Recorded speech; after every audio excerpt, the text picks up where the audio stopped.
Greetings, Lore Masters. Tonight, our chronicle covers a figure who walks the fine line between genius and catastrophe, a scholar with claws, and perhaps the only being in Tamriel arrogant enough to tell the Dragonborn to their face that they have room for improvement. We are speaking, of course, of the great Jazargo. Picture, if you will, the biting winds of the Sea of Ghosts howling through the crumbling stone arches of Winterhold. The air smells of ozone and ancient dust, and the pale light of the moons reflects off the endless ice flows below. It is a place of solitude, danger, and immense power. The perfect stage for a mage who believes himself destined for greatness. Let's be honest, if real-world universities had a mortality rate comparable to the College of Winterhold, the student loan crisis would solve itself pretty quickly. So, before you get comfortable, take a moment to like the video and subscribe. But only if you genuinely enjoy what I do here. And while you're settling in, let me know in the comments where you're listening from and what time it is in your corner of the world. I always love seeing the global map of our little guild. Now, dim the lights, maybe turn on a fan for that soft background hum, and let's ease into tonight's journey together. The journey to meet Jazargo begins long before you actually see his whiskers twitching in the Hall of Attainment. It begins with a trudge up the frozen coast, past the hawkers sunning themselves on the ice floes and the wolves prowling the snowdrifts. Winterhold is not a welcoming place. It is the broken crown of Skyrim, a city literally falling into the sea, clinging to the cliffs like a desperate man hanging from a ledge. When the Dragonborn finally arrives, exhausted and covered in frost, the first thing they see is that bridge. The great bridge connecting the mainland to the college is a marvel of magical engineering, and a complete nightmare for anyone with a fear of heights. It stands suspended over a bottomless drop, lacking handrails, safety nets, or even a basic warning sign. It is a testament to the Mage's arrogance. If you cannot cross without falling, you probably weren't smart enough to be a wizard anyway. Crossing that bridge feels like a rite of passage. The wind threatens to shove you into the abyss with every step. Feralda stands guard at the gate, demanding a demonstration of magical aptitude before she even lets you pass. It is a harsh filter. Only those with the spark can enter, and it is inside these high, freezing walls, past the statue of the first Archmage Shalador, that we find our subject. The College of Winterhold is a somber place. The Nords of Skyrim generally despise magic, viewing it as a crutch for the weak or a tool for elves. Consequently, the college is an island of outcasts. It is a sanctuary for those who do not fit into the warrior culture of the mead halls. When you push open the heavy wooden doors of the Hall of Attainment, seeking warmth and rest, you meet your fellow apprentices.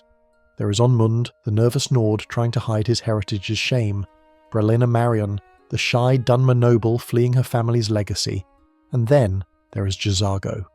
First impressions are everything, and Jazargo makes sure his is unforgettable. He is a Khajiit, a race more commonly associated in Skyrim with trade caravans, moon sugar smuggling, and stealthy assassinations than with the high arcane arts. Yet, here stands Jazargo, wearing the novice robes of the college not as a uniform, but as a temporary constraint before he ascends to godhood. He does not cower. He does not apologize for being there. When the Dragonborn approaches him, Jazargo does not offer a generic greeting. He sizes you up. His eyes, slit-pupilled and sharp, scan you for weakness. Skyrim has not been kind to the Khajiit, he purrs, his voice a smooth baritone that somehow conveys both warmth and immense condescension. Jazargo is struggling to find things. Others have found. Right away the dynamic is established. Most followers in the lore of the Elder Scrolls are sworn shields, housecarls assigned to carry your burdens, or mercenaries paid to swing a sword. They are subordinates. Jazargo, from the very first sentence, frames himself as your rival. He admits he is struggling not because he is incapable, but because the environment is lacking. He assumes that if anyone is succeeding, it is because they have found a secret shortcut, not because they are more talented than he is. It is a breath of fresh, albeit arrogant air. The architecture of the college reinforces this competitive isolation. The Hall of Attainment is a circular tower, with rooms branching off a central icy shaft. It's drafty, cold, and echoes with the sounds of practicing novices. It is a core in-game fact that the college is the only institution in Skyrim where magic is legally and openly studied, making this small circular room the epicenter of arcane knowledge for the entire province. Jazargo's room is indistinguishable from the others in terms of furniture, a bed, a wardrobe, a few soul gems, but his presence fills it. He paces, he complains about the other students. He wonders if he should learn a new spell or perhaps charm the Archmage. There is a delightful texture to his ambition. He isn't just there to learn Fireball, he is there to become a legend. While Onmund worries about what his family thinks, and Brelina worries about failing her ancestors, Jazargo worries that the world isn't ready for how amazing he is about to become. This is the first impression that hooks so many players. In a world of stoic heroes and tragic backstories, Jazargo is refreshingly self-interested. He treats the Dragonborn, the legendary hero of prophecy, as a benchmark to be surpassed. "You are new, yes? Have you mastered the expert-level destruction spells yet?" he asks, knowing full well you likely just walked in with an iron dagger and a healing spell. It's a power move. But beneath this bravado, there is a hint of something darker, or at least more complex. The community has long debated the true nature of Jazargo's presence at the college. One popular fan theory suggests that Jazargo might originally have been intended as a Thalmor spy, or at least an agent with ulterior motives, much like Ancano. His confidence, his obsession with finding powerful artifacts quickly, and his dismissive attitude toward the local Nords mirror the Thalmor mindset. However, unlike the Thalmor, Jazargo lacks the malice. He doesn't want to unmake the world, he just wants to be the most powerful thing in it. He is driven by ego, not ideology. It is worth noting the environment he has chosen to conquer. Winterhold is not merely a school, it is a ruin. An obscure lore tidbit that many gloss over is the precise date of the Great Collapse. In 4E 122, a massive series of storms battered the coast, causing the majority of the city to fall into the sea. The college was spared, standing untouched on its spire of a rock. This led the locals to blame the mages for the disaster. Jazargo has walked into a political powder keg. As a Khajiit, he is already viewed with suspicion. By becoming a mage in Winterhold, he has effectively painted a double target on his back, yet he doesn't seem to care. The lore tells us that Khajiit culture views the moons, Massa and Secunda, as integral to their existence and magic, the lunar lattice. For a Khajiit to leave the warm sands of Elsewhere for the frozen, sunless gloom of Winterhold suggests a dedication that borders on mania. He isn't there for the scenery, he's there because the college holds the secrets he craves. As you stand there in his room, the wind howling outside the thick stone walls, you realise that Jazargo is the only student who actually understands what it means to be a mage in the Fourth Era. It isn't about safety, it isn't about tradition, it is about power. He looks at Tolfdir, the elderly alteration master, not with reverence, but with a critical eye, judging whether the old man has anything left to teach. He looks at Ancano, the high elf advisor, with suspicion, not because Ancano is evil, but because Ancano is competition. And then he looks at you, the Dragonborn. Jazargo expects to be Archmage one day, he tells you, casually dropping a career goal that involves waiting for the current leadership to die or retire. But there is no hurry. The lie is obvious. There is a hurry. He is vibrating with impatience. This friction between his outward calm and his internal hunger is what makes him compelling. He is a cat waiting for a mouse, but the mouse is the secrets of the universe. In a game where NPCs often feel like cardboard cutouts reciting Wikipedia articles about their hometowns, Jazargo feels alive because he has an agenda that has nothing to do with you. If you weren't there, he would still be plotting. He would still be practicing sparks in the courtyard, scorching the stone and frightening the locals. We must also consider the sensory experience of meeting him. The college smells of old parchment, burning salts, and the distinct crisp scent of snow. Khajiit, being covered in fur, likely find the damp cold of the stone tower miserable. Yet Jazargo never complains about the cold, only the lack of progress. This resilience is the first clue to his true potential. While the other apprentices are shivering, metaphorically and literally, Jazargo is burning with an inner fire. He is the only one who seems to realise that magic is a dangerous, volatile force, and he is eager to stick his hand in the reactor. This first meeting sets the stage for everything that follows. You aren't recruiting a sidekick, you are making an alliance with a future superpower. He is the Vegeta to your Goku, the rival who pushes you to be better simply so you don't look bad in front of him. And as the Dragonborn turns to leave his room, Perhaps to go listen to Tolfdir ramble about safety measures in the Hall of the Elements, Jazargo's voice follows you out. Jazargo can learn magic from these men and women, but he can learn more on his own. It is a promise, and as we will see, it is a promise he intends to keep, regardless of how many eyebrows get singed in the process. To understand just how radical Jazargo's presence in the college truly is, you first have to understand the reception a 6-foot-tall talking cat usually gets in the province of Skyrim. If you have played as a Khajiit, you know the drill. You walk past a guard, perhaps having just saved his city from a literal fire-breathing dragon, and he sneers, "Stay out of trouble, Khajiit." Or worse, the ever-popular, "You'll make a fine rug, cat." The racism in Skyrim is not subtle. It is loud, drunk, and usually carrying a two-handed axe.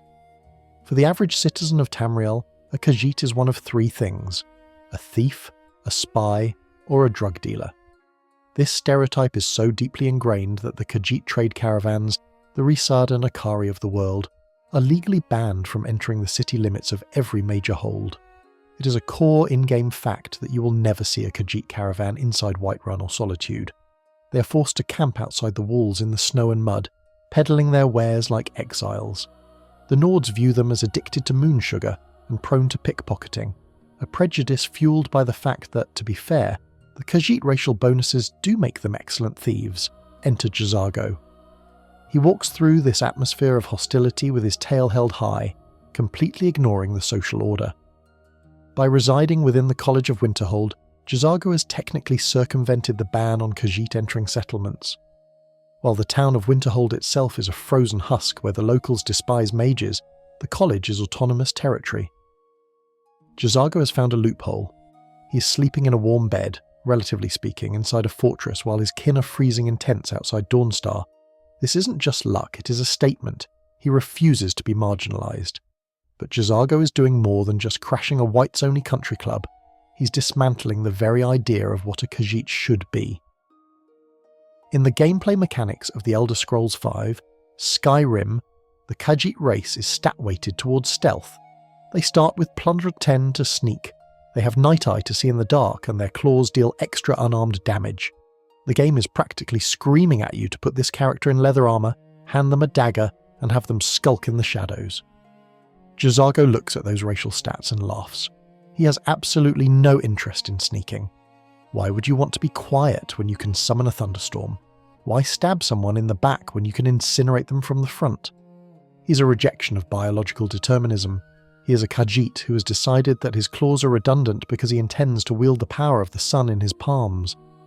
This brings us to a fascinating piece of obscure lore regarding the Khajiit and magic. While the Nords see them as simpletons or crooks, the Khajiit culture in their homeland of elsewhere is deeply mystical. They refer to the moons, Massa and Secunda, as Jode and Joan. Their entire biological morphology, whether they are born as a house cat-sized Alfik or a mammoth-sized Senchi Rat, is determined by the phases of the moons at their birth, a phenomenon known as the lunar lattice or the Jakajay. To a Khajiit, magic and reality are fluid, dictated by the celestial bodies. Jazargo isn't an anomaly in his own culture. He's a traditionalist. He represents the sun mage, or the mystical side of Elsewhere that rarely travels this far north. The Nords just don't know enough about the world to realise it. When Jazargo casts a spell, he isn't just mimicking the elves, he's tapping into a distinct cultural heritage that views the world differently. There is a beautiful irony in the fact that the Nords of Winterhold call him a cat, as an insult, unaware that in Khajiit mythology, the cat form was a gift from Azura specifically so they could be the fastest, cleverest and most beautiful creatures, capable of climbing the wind itself. Jazargo likely views the Nords not as oppressors, but as uneducated peasants who wouldn't know a sophisticated spell if it hit them in the knee. However, the community often debates the nature of Jazargo's specific magical affinity. While he is a master of destruction, which we'll cover in depth later, he lacks the sneak mage or illusionist vibe that one might expect from a magical cat. He doesn't use illusion to turn invisible. He doesn't use quiet casting. He is loud. He is explosive.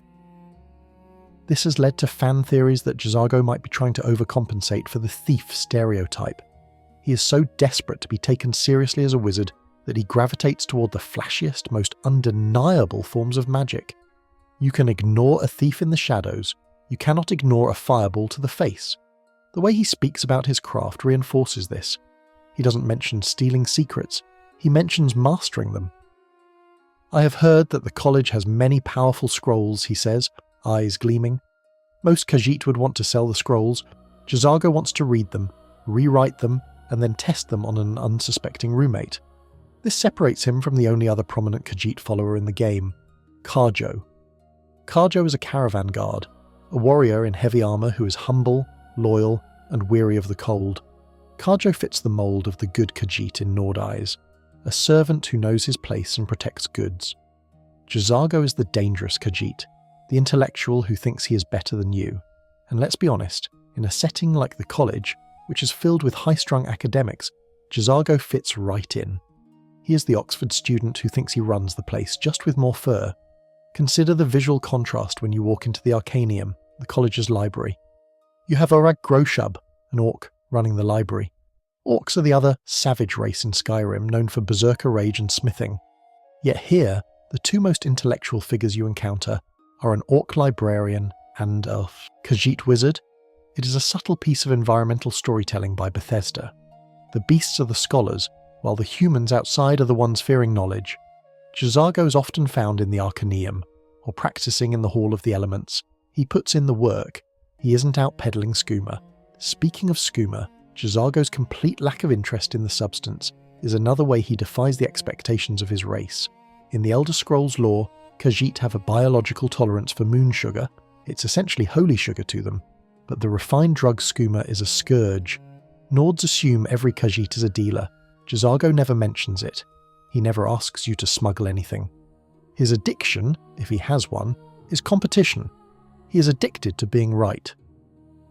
There is a moment early in the college questline where the class is listening to Tolfdir. Jazargo interrupts. He questions the pacing. He wants to move faster. We are ready for more, he insists. This isn't the behaviour of a marginalised outcast trying to keep his head down. This is the behaviour of a valedictorian. He demands the education he was promised. He travelled thousands of miles from the warm deserts of elsewhere to this frozen rock, and he refuses to waste his time on safety lectures. It's also worth noting that Jazargo is one of the few NPCs who acknowledges the competitive reality of the college. Most guilds in Skyrim feel like a happy family. The companions call you brother-sister almost immediately. The Thieves' Guild is a brotherhood of criminals. The Dark Brotherhood is a literal family. But the college, it's a school.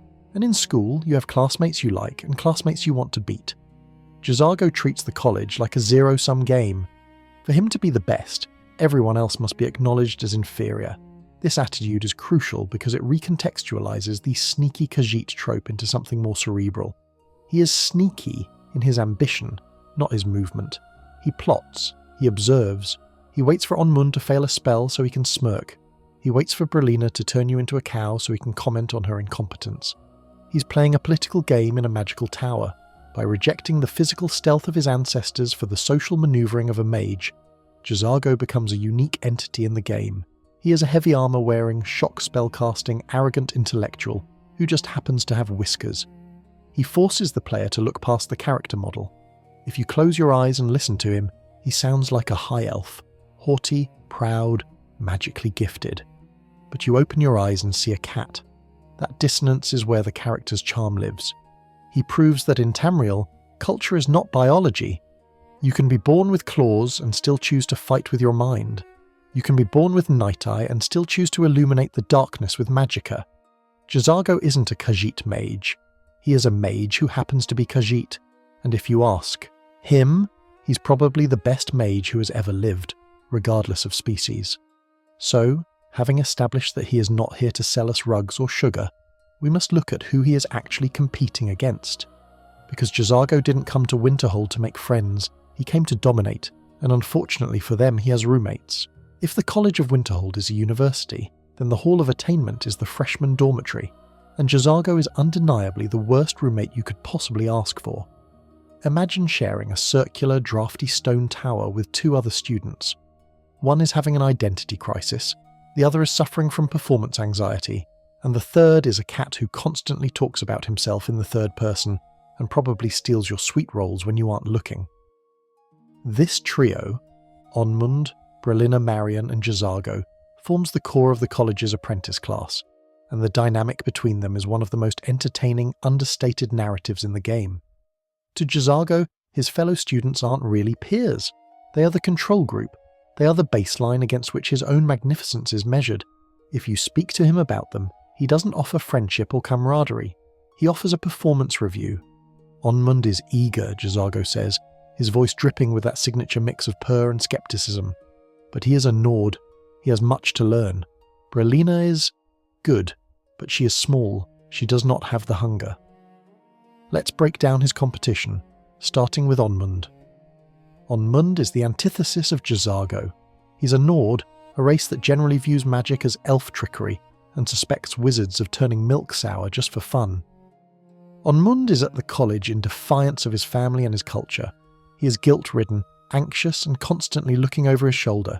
He spends most of his dialogue apologising for his heritage or worrying that the locals hate him. Jazargo finds this pathetic. In Jazargo's worldview, if you have power, you use it. You don't apologise for it. The idea of being ashamed of magical talent is alien to a Khajiit, whose culture literally worships the moons as sources of arcane influence. While Onmund is busy worrying about what his dad thinks, Jazargo is worrying about why he hasn't mastered the master-level spells yet. It's a classic clash of personalities, the insecure native versus the arrogant expat. Jazargo views Onmund's hesitation not just as a personality flaw, but as a professional liability. In a duel, hesitation gets you killed. Jazargo knows this. Onmund is still learning it. Then there is Brelina Marion. Her presence is even more fascinating when viewed through Jazargo's eyes. Brelina is a Dunmer, a dark elf of House Telvanni. Now, for those steeped in Elder Scrolls lore, the name Telvanni carries immense weight. The Telvanni are the wizard lords of Morrowind, isolationists who live in giant mushroom towers and view everyone else, including other dark elves, as cattle or slaves.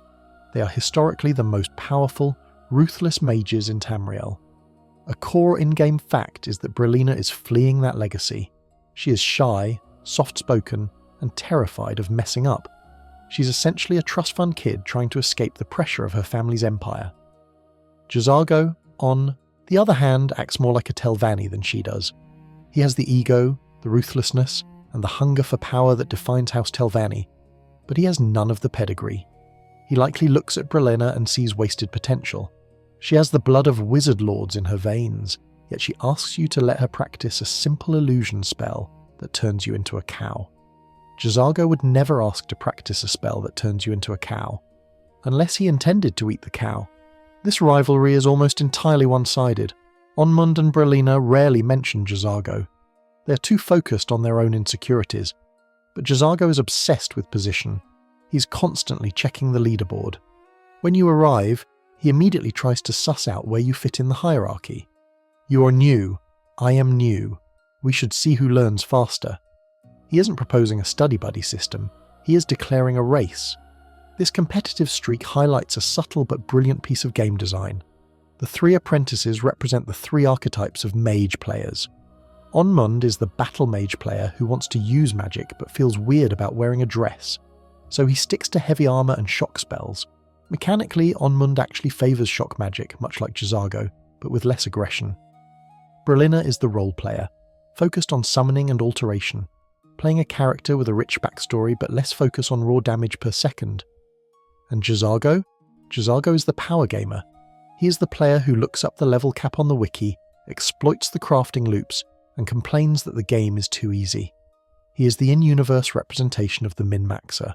There is an obscure lore tidbit found in the game files, and developer commentary regarding the routine of the apprentices. Originally, the schedules were meant to be more complex, showing them attending classes in the Hall of the Elements. In the final game, we see snippets of this. Tolfdir lecturing them on safety. During these lectures, watch Jazargo. While Onmund listens intently, and Brelina takes notes, metaphorically, Jazargo often interrupts or wanders. He wanders not because he is bored, but because he believes he already knows the theory. He wants the practical application. This is all very interesting, he interrupts Tolfdir, but when do we learn to destroy our enemies? Okay, He doesn't say exactly that, but the sentiment is there. He pushes for the dangerous stuff. He is the student who asks the chemistry teacher when they get to make explosives. The fan community has long debated the squad dynamic. Many players use mods to recruit all 3 apprentices at once, turning Skyrim into a party-based RPG like Dragon Age. In this theoretical party, the dynamic is hilarious. You have the depressed Nord tank, Onmund, the anxious Dunmer summoner, Brelina, and the chaotic neutral Khajiit blaster, Jazargo. Fans often theorize that Jazargo considers himself the leader of this group, even if the Dragonborn is technically the protagonist.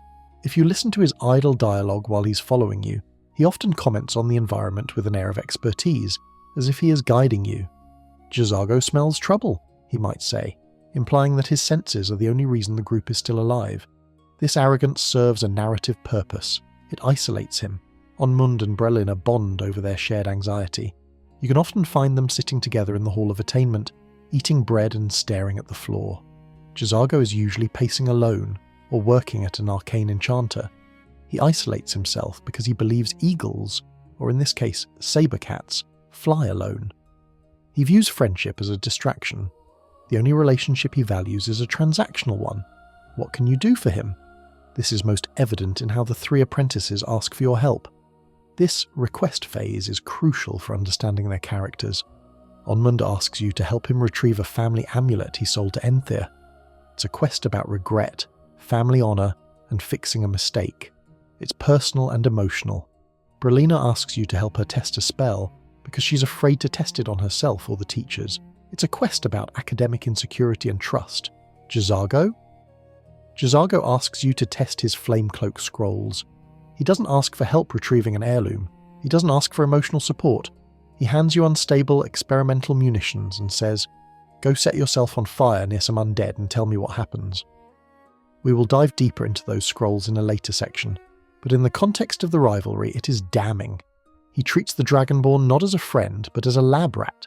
He treats you the way he views Onmund and Brelina, as a tool to further his own research.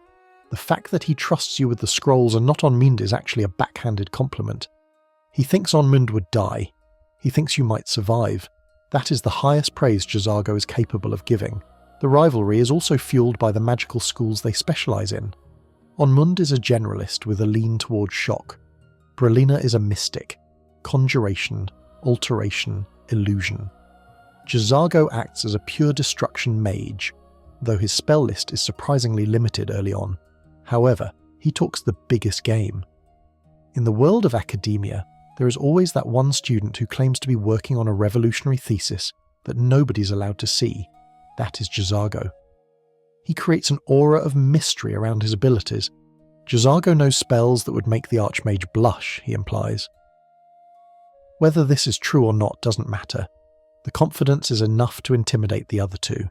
It is also worth noting the physical space they occupy. The Hall of Attainment is a circle. There are no corners to hide in. They are constantly in each other's faces. Jazargo's room is filled with soul gems, empty ones. This is a subtle environmental detail. He is ready to fill them. He's preparing for harvest. The others have books, food, mundane items. Jazargo has the tools of the trade. He sleeps next to the batteries of magical power. It's a clear signal that while Onmund and Brelina are living in a dorm, Jazargo's living in a workshop. Ultimately, Jazargo views Onmund and Brelina as cautionary tales. Onmund represents the paralysis of the past, held back by tradition and guilt. Brelina represents the paralysis of expectation, held back by the fear of failure. Jazargo is the arrow flying forward, unburdened by the past or fear. He has no family name to uphold, that we know of, and no Nord ancestors judging him from Sovngarde. He is free, and that freedom makes him arrogant, dangerous, and infinitely more successful than his peers. As the Dragonborn rises through the ranks, eventually becoming the Archmage, one has to wonder how Jazargo processes that. Onmund and Brelina are likely relieved. They are happy to have a friend in charge. Jazargo? He probably thinks, fine, you can be Archmage for now, but keep the seat warm.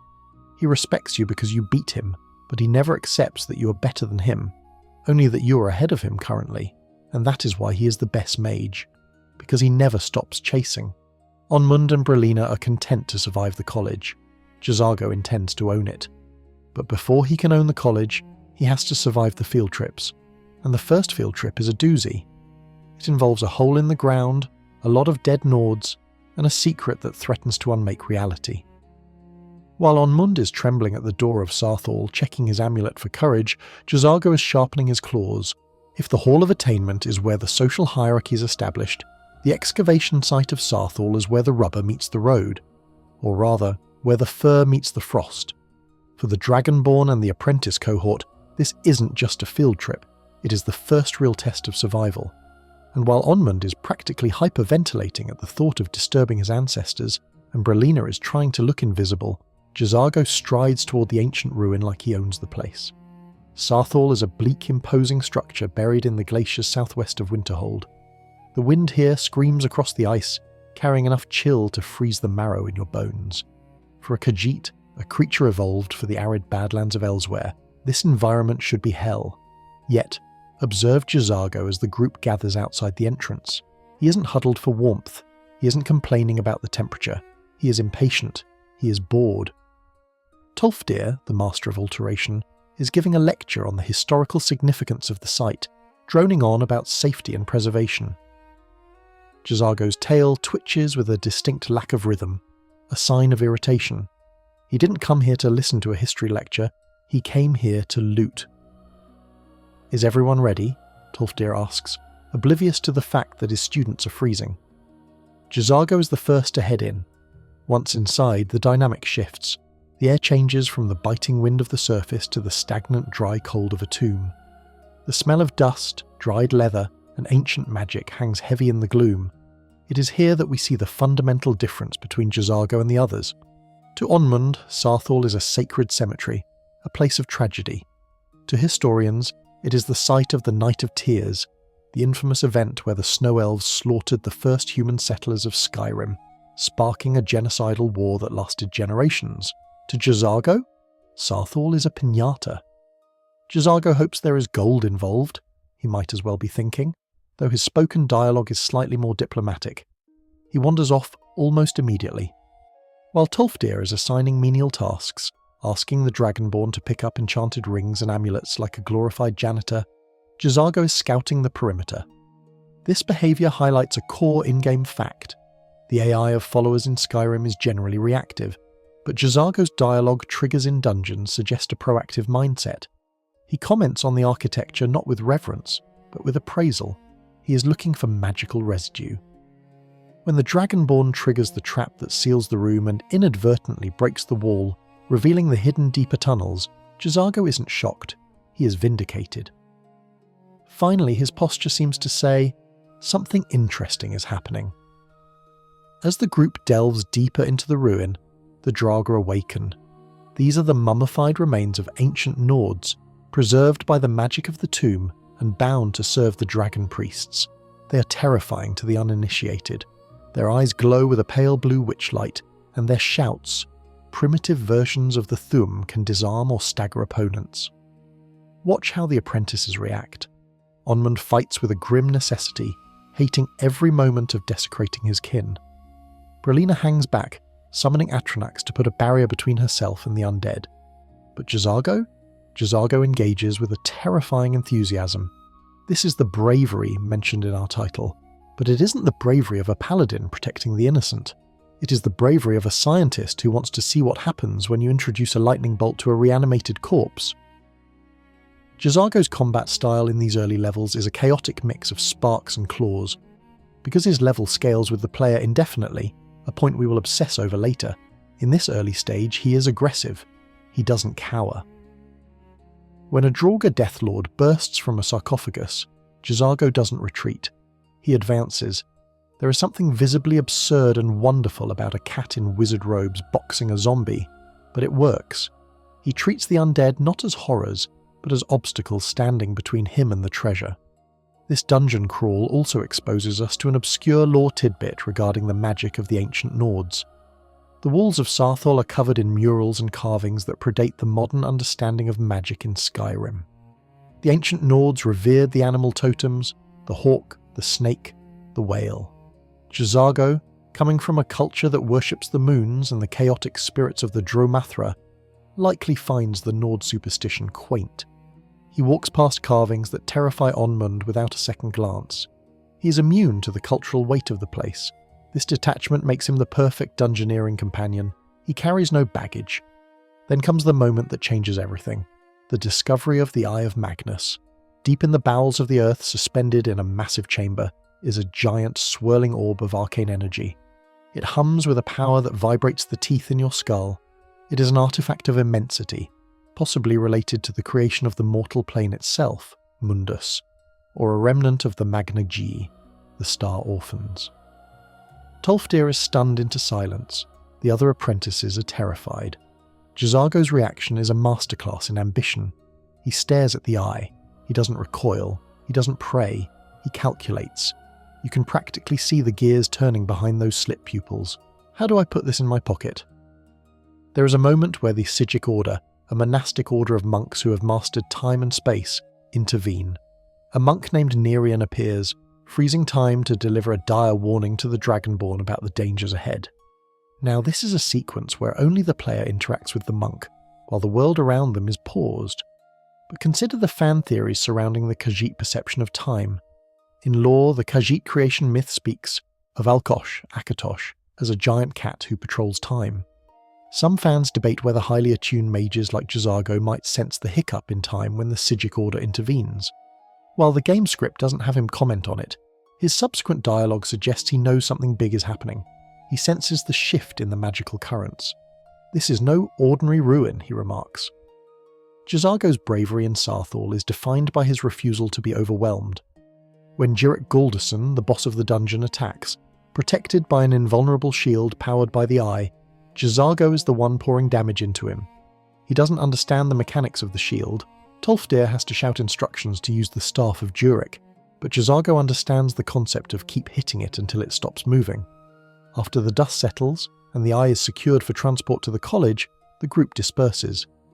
Most people would be traumatized. They just fought through an army of undead, saw a friend, well, a classmate, almost die, and uncovered a doomsday device. Onmund heads back to the college to drink away the memory of fighting his ancestors. Brelina retreats to her books. Jazargo, however, seems energized.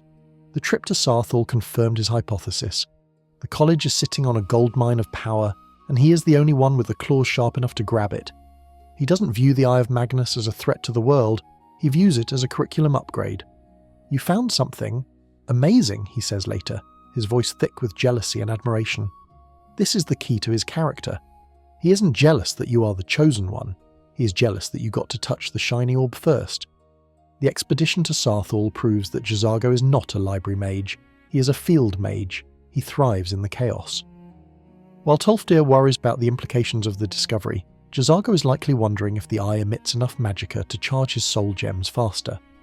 It is also in Sarthal that we see the first cracks in the college's leadership, cracks that Jazargo is all too happy to exploit. He sees Ancano, the Thalmor advisor, sniffing around.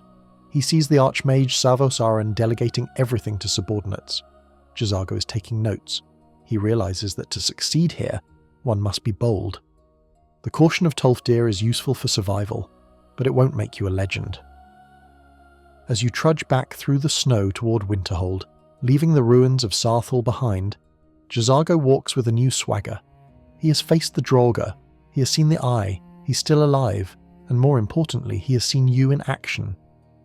"You are better than I thought," he might admit, though he'll cloak it in backhanded praise. The expedition establishes a bond of blood and magic. You're no longer just classmates, you are war buddies. But Jazargo doesn't do buddies, he does allies of convenience.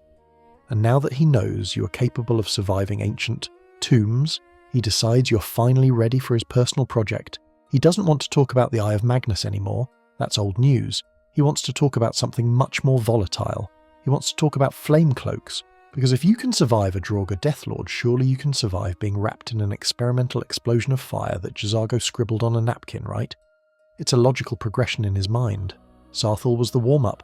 The real experiment is about to begin.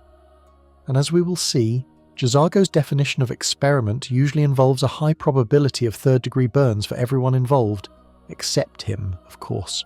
So far, we've painted Jazargo as a confident, ambitious mage who laughs in the face of ancient undead. But every genius has a moment where their ambition outpaces their common sense, and for Jazargo, that moment comes in the form of a scroll.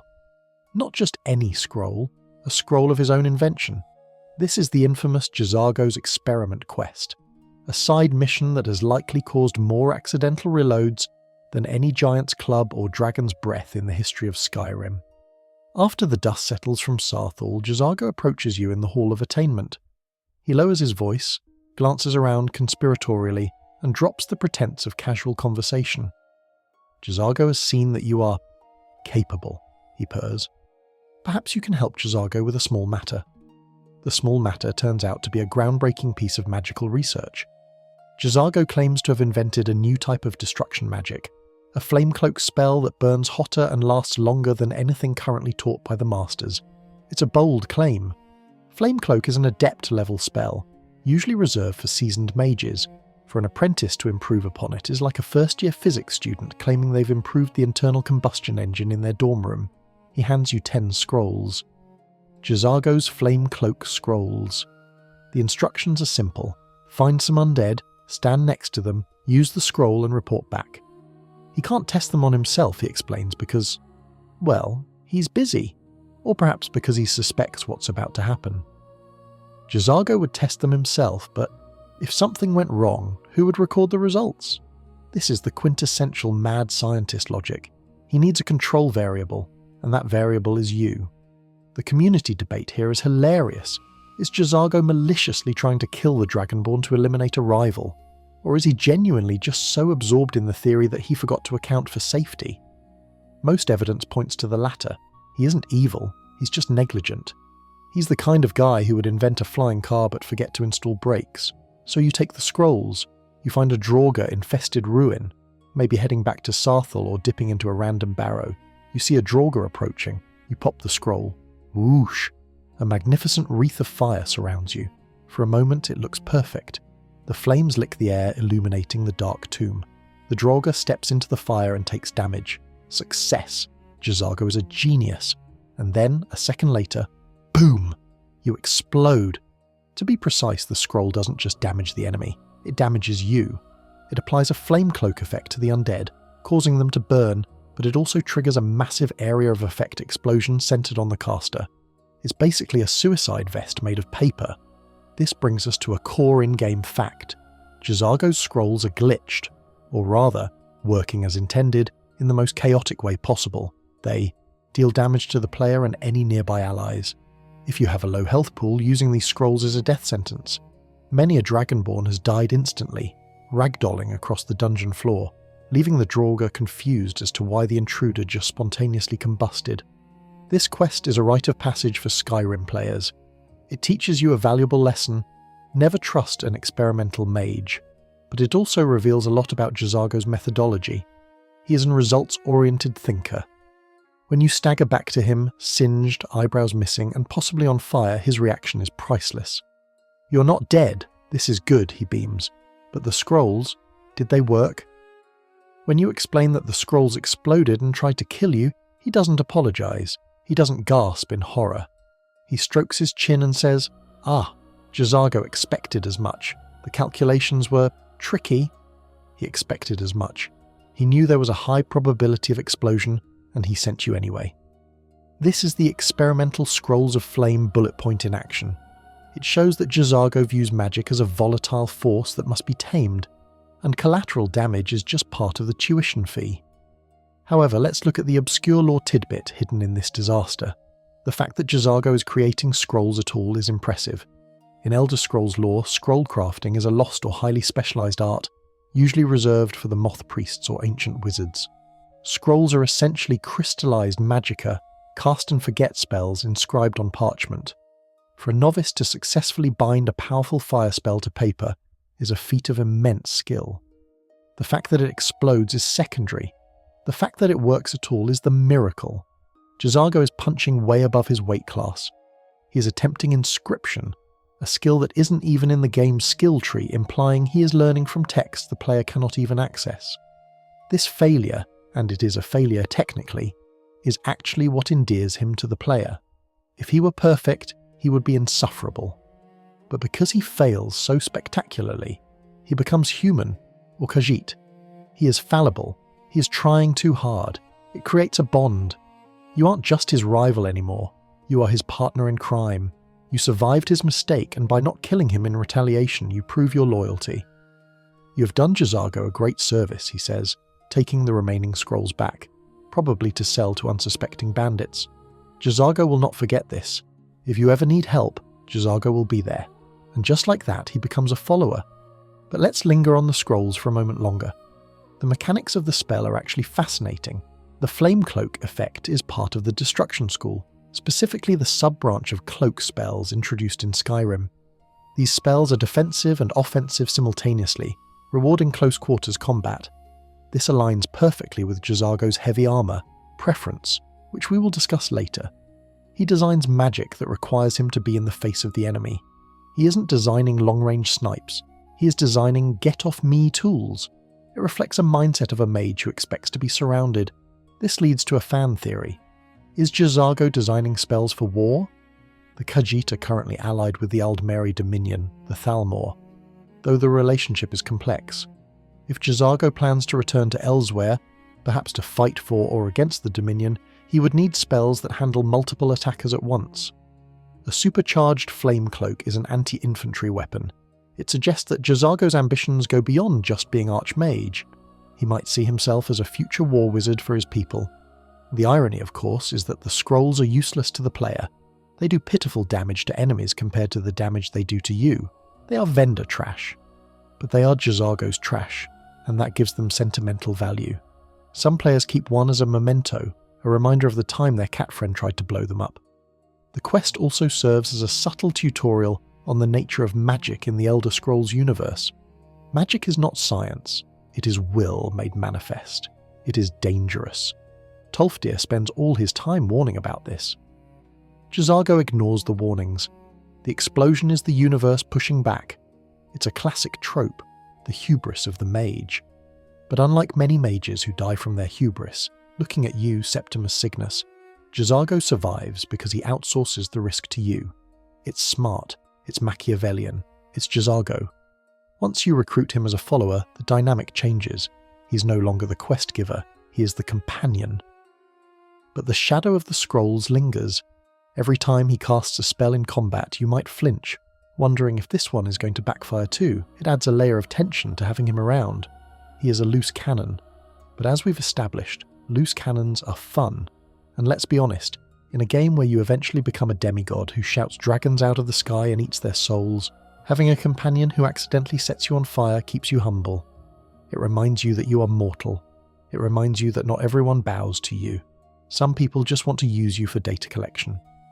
Jazargo's gratitude, once earned, is genuine. He doesn't grovel. He simply acknowledges that you are a useful asset. Jazargo is ready for more adventure, he says when you ask him to follow.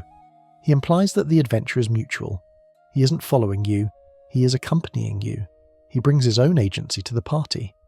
So, the Experimental Scrolls of Flame section isn't just about a buggy quest item. It's about the reckless, chaotic spirit of discovery. It defines Jazargo as a risk-taker.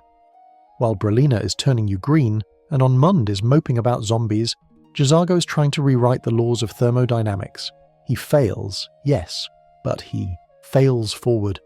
He learns what doesn't work, and for a mage, that is just as valuable as knowing what does. This incident cements his role as the wild card of the college.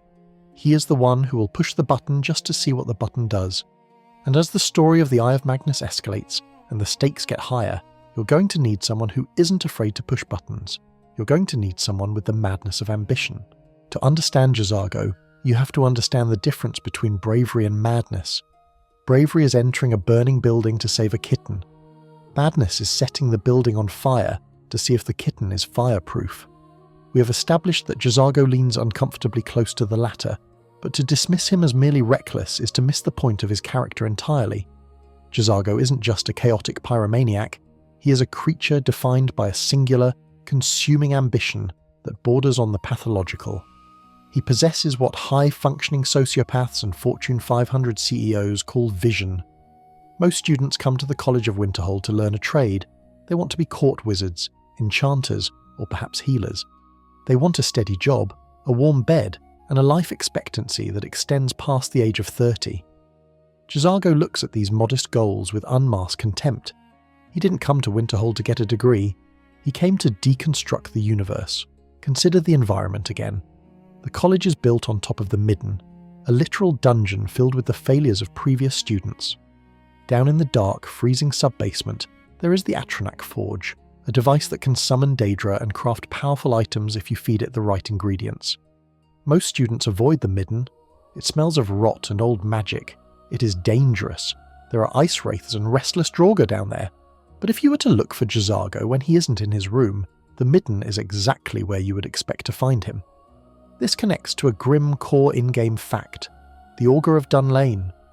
Deep in the Midden dark, behind a locked door, resides a glowing ball of sentient energy that used to be a brilliant, ambitious student. The Augur pushed too hard, delved too deep into magic he didn't understand, and as a result he lost his physical form, becoming fused with the energies of the college. He is a cautionary tale, a living sort of warning sign that says, "Do not touch." Tolfdir speaks of him in hushed tones. The Dragonborn looks at him with pity. But Jazargo? If Jazargo met the Augur, he wouldn't see a tragedy. He would see a partial success. He would likely think, he achieved immortality in pure energy form. Impressive. But Jazargo would have kept the fur. The fur is essential. This refusal to acknowledge limits is the engine of his madness. In a world where magic can literally drive you insane, where reading an Elder Scroll without training can blast your mind into blindness and madness, Jazargo treats these cosmic forces like toys. He has a fundamental belief in his own exceptionalism. That happened to them because they were weak, he tells himself. It will not happen to Jazargo. It is a terrifying mindset, but also an inspiring one. It mirrors the player's own psychology. Think about it. As the player, you rush into ancient ruins, eat ingredients you've never seen before just to see what they do, and fight gods. You are insane. Jazargo is the only NPC who matches that energy. He is the mirror image of the player's own save-scumming mentality. He acts as if he knows he can just reload the save if he dies. There is an obscure lore tidbit that gives context to this hunger. In the wider lore of the Elder Scrolls, specifically in texts regarding the Psijic Endeavour and the concept of Chim, there is the idea that reality is a dream, and to realise this is to risk vanishing from existence, zero-summing. Only those with colossal egos can realise reality is a dream and assert, "I exist anyway," thereby gaining godlike power. While Jazargo is never explicitly stated to know about Chim, his personality is perfectly suited for it. He has an ego the size of Massa and Secunda combined. He is so self-assured that the universe bends around him. This ambition manifests in his dialogue regarding the Staff of Magnus. When the questline reveals that the staff is needed to contain the Eye, Jazargo is immediately interested. The Staff of Magnus, a powerful artifact. Jazargo would like to see this. He doesn't want to save the world from Ancano. He wants to see the shiny stick. He recognises that the staff is a battery of immense potential. He is constantly doing the magical calculus of risk versus reward. Risk, total atomic annihilation of the college. Reward, being the guy who holds the Staff of Magnus. To Jazargo, the math is simple. You take the risk. This puts him at odds with the current administration. Archmage Savos Aaron is a bureaucrat, a man tired of politics, who delegates everything to keep the peace. Mirabelle Irvine is an administrator, focused on keeping the lights on. Tolfdir is a safety officer. Jazargo views them all as obstacles. He respects Tolfdir's knowledge, but not his caution. He likely views Tolfdir as a man who owns a Ferrari, but only drives it in a school zone. Tolfdir is old, Jazargo might think. He has forgotten the fire. This friction suggests a fan theory that Jazargo is actually a reject from the Synod, or the College of Whispers, the two rival magical institutions in Cyrodiil. These organisations are political, cutthroat, and obsessed with power. If Jazargo came from Cyrodiil, which is possible as Khajiit travel, he might have found their politics too stifling and came to Winterhold because it was a lawless frontier. In Winterhold, there are no regulations. There is no ethics committee. If you want to summon a Dremora Lord in the library, the librarian might get mad, but nobody is going to revoke your license because there are no licenses. It is the Wild West of wizardry, and Jazargo is the outlaw gunslinger. his ambition also blinds him to the immediate dangers of the plot. When magical anomalies, floating wisp-like creatures made of raw, uncontrolled magicka, start invading Winterhold, Jazargo's first instinct is to fight them, not to flee. These creatures are pure, dangerous energy. Touching them should be terrifying, Jazargo throws. Lightning at them, he treats a dimensional breach like a pest control problem. These things, they are annoying. Jazargo will remove them. He lacks the awe that should accompany the end of the world. This is a crucial distinction. Characters like Farengar, Secret Fire in Whiterun, are interested in dragons academically. Jazargo is interested in power pragmatically. He doesn't want to write a book about the anomalies, he wants to know if he can bottle them. There is a sadness to this ambition, though. It isolates him. We touched on this with his rivalry, but here it goes deeper. Ambition is a lonely path. To be the best, you have to leave everyone else behind. Jazargo knows this. He expects it. He doesn't form deep emotional attachments because he assumes he will outgrow everyone around him.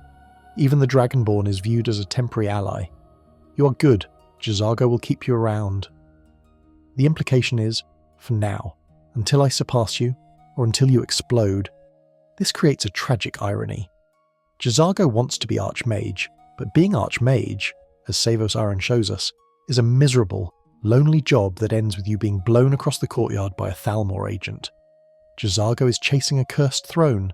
He sees the glory but ignores the cost. He is Icarus with fur flying toward the sun, convinced that his wax wings are actually fireproof because he enchanted them himself. Furthermore, his ambition drives his spell selection. As he levels up, Jazargo doesn't invest in defensive perks. He doesn't use wards often. Wards are for people who plan on getting hit. Jazargo plans on hitting first. This offensive mindset is a manifestation of his worldview. The best defense is a devastating offense. Why block a fireball when you can kill the caster before they finish the incantation? It is also worth noting his reaction to the Psijic order. These monks appear, stop time, and basically tell the Dragonborn, "You are special." Jazargo misses the time stop, but he sees the monks. The Psijics are the ultimate authority on magic. They are older than the Mages Guild, they are legendary. Jazargo isn't humbled by their presence, he is competitive. The Psijics, here, they think they are so mysterious. He's annoyed that someone else is stealing the spotlight. He wants to be the mysterious one. He wants to be the one people whisper about. In the end, Jazargo's madness is simply a refusal to accept the status quo. In a province like Skyrim, where everyone is obsessed with tradition, the Nords with their ancestors, the Stormcloaks with Talos, the Empire with the law, Jazargo is a futurist. He doesn't care about what was. He cares about what could be. He looks at a spell and asks, how can I make this bigger? He looks at a dragon and asks, does it drop loot? He looks at the fabric of reality and asks, can I set this on fire? And that is why we love him. He pushes the boundaries. He drags the Dragonborn along into the deep end of the pool. Without Jazargo, the College of Winterhold is just a gloomy school for depressed wizards. With Jazargo, it is a laboratory for the impossible. His ambition is dangerous, yes, it might get you killed, but it guarantees that you will never, ever be bored. As we move forward to discuss his actual combat prowess, keep this ambition in mind. Because when you see Jazargo charge a dragon with nothing but sparks and a robe, you'll realise he doesn't do it because he's stupid. He does it because he genuinely believes he's the main character, and main characters don't die to random lizard encounters. Now, having established that Jazargo possesses the ambition of a Daedric prince and the self-preservation instincts of a moth flying into a bonfire, we must examine how this personality translates into actual combat. Because in Skyrim, talk is cheap. You can claim to be the next Archmage all you want, but when a blood dragon lands on the bridge and starts roasting the faculty, the only thing that matters is your AI package. And this is where Jazargo separates himself from the pack, not just as a mage, but as a biological weapon. If you have ever travelled with other magic-using followers like Mercurio, Ilia or Serana, you know their routine. They are what gamers call kites. They see an enemy, they panic and they backpedal. They run away, flinging spells over their shoulders, trying desperately to keep distance between their robes and the enemy's axe. They are programmed with a sense of fragility. They know they are squishy wizards, and they act like it. Jazargo apparently missed that memo. When combat starts, Jazargo does not retreat. He advances. His AI behaviour is notably more aggressive than almost any other caster in the game. He closes the distance. He enters what military strategists call the danger zone, and what Jazargo calls the fun zone. He fights like a battle mage, a distinct class of warrior wizard that has existed in Elder Scrolls lore since the days of Arena and Daggerfall, but is rarely seen in Skyrim's pure mage circles. The battle mage doesn't just cast spells, they occupy space. They force the enemy to deal with them. Jazargo's tendency to get into medium to close range changes the entire dynamic of a fight. Instead of you, the Dragonborn, having to tank everything while your follower snipes from the next zip code, Jazargo's right there in the mud with you. He draws aggro. He creates chaos. Let's look at his spell selection, because it perfectly complements this aggressive positioning. A core in-game fact is that Jazargo favours shock magic. While he can use other elements, his bread and butter, especially in the early to mid-game, is sparks and lightning bolt. Now, novices often overlook sparks. It's a continuous stream of electricity, a concentration spell. To use it effectively, you have to hold your ground and pour the energy into the target. You cannot fire and forget, you have to commit. This visual is key to the Jazargo experience. Imagine a bandit chief charging at you. Suddenly, a stream of purple-white lightning erupts from the side, latching onto the bandit and roasting him alive. Jazargo is walking forward, hands raised, channeling the storm, screaming insults. The lightning doesn't just damage health. In Skyrim's mechanics, shock damage also drains magicka. This makes Jazargo the ultimate anti-mage companion. If you're fighting a necromancer or a Thalmor Justicia, Jazargo is actively depleting their fuel tank. He renders enemy casters powerless, forcing them to pull out their daggers, at which point they have already lost. But why does he act this way? Why doesn't he run? There is an obscure lore tidbit found in the older games, and the pocket guide to the Empire regarding the Imperial Battle Mages. Historically, these were the elite shock troops of the Empire trained in the battle spire to blend steel and sorcery. They were not scholars, they were soldiers. Jazargo's behaviour aligns more with this martial tradition than the scholarly approach of Winterhold. While Tolfdir teaches safety and control, Jazargo fights with the ferocity of a war mage who expects to be outnumbered. It implies that his self-taught style is intuitive and predatory, rather than academic. Furthermore, we cannot ignore his biology. He is a Khajiit. Even if he runs out of magicka, he is never unarmed. Khajiit claws deal 15 points of base damage. That's more than an iron sword.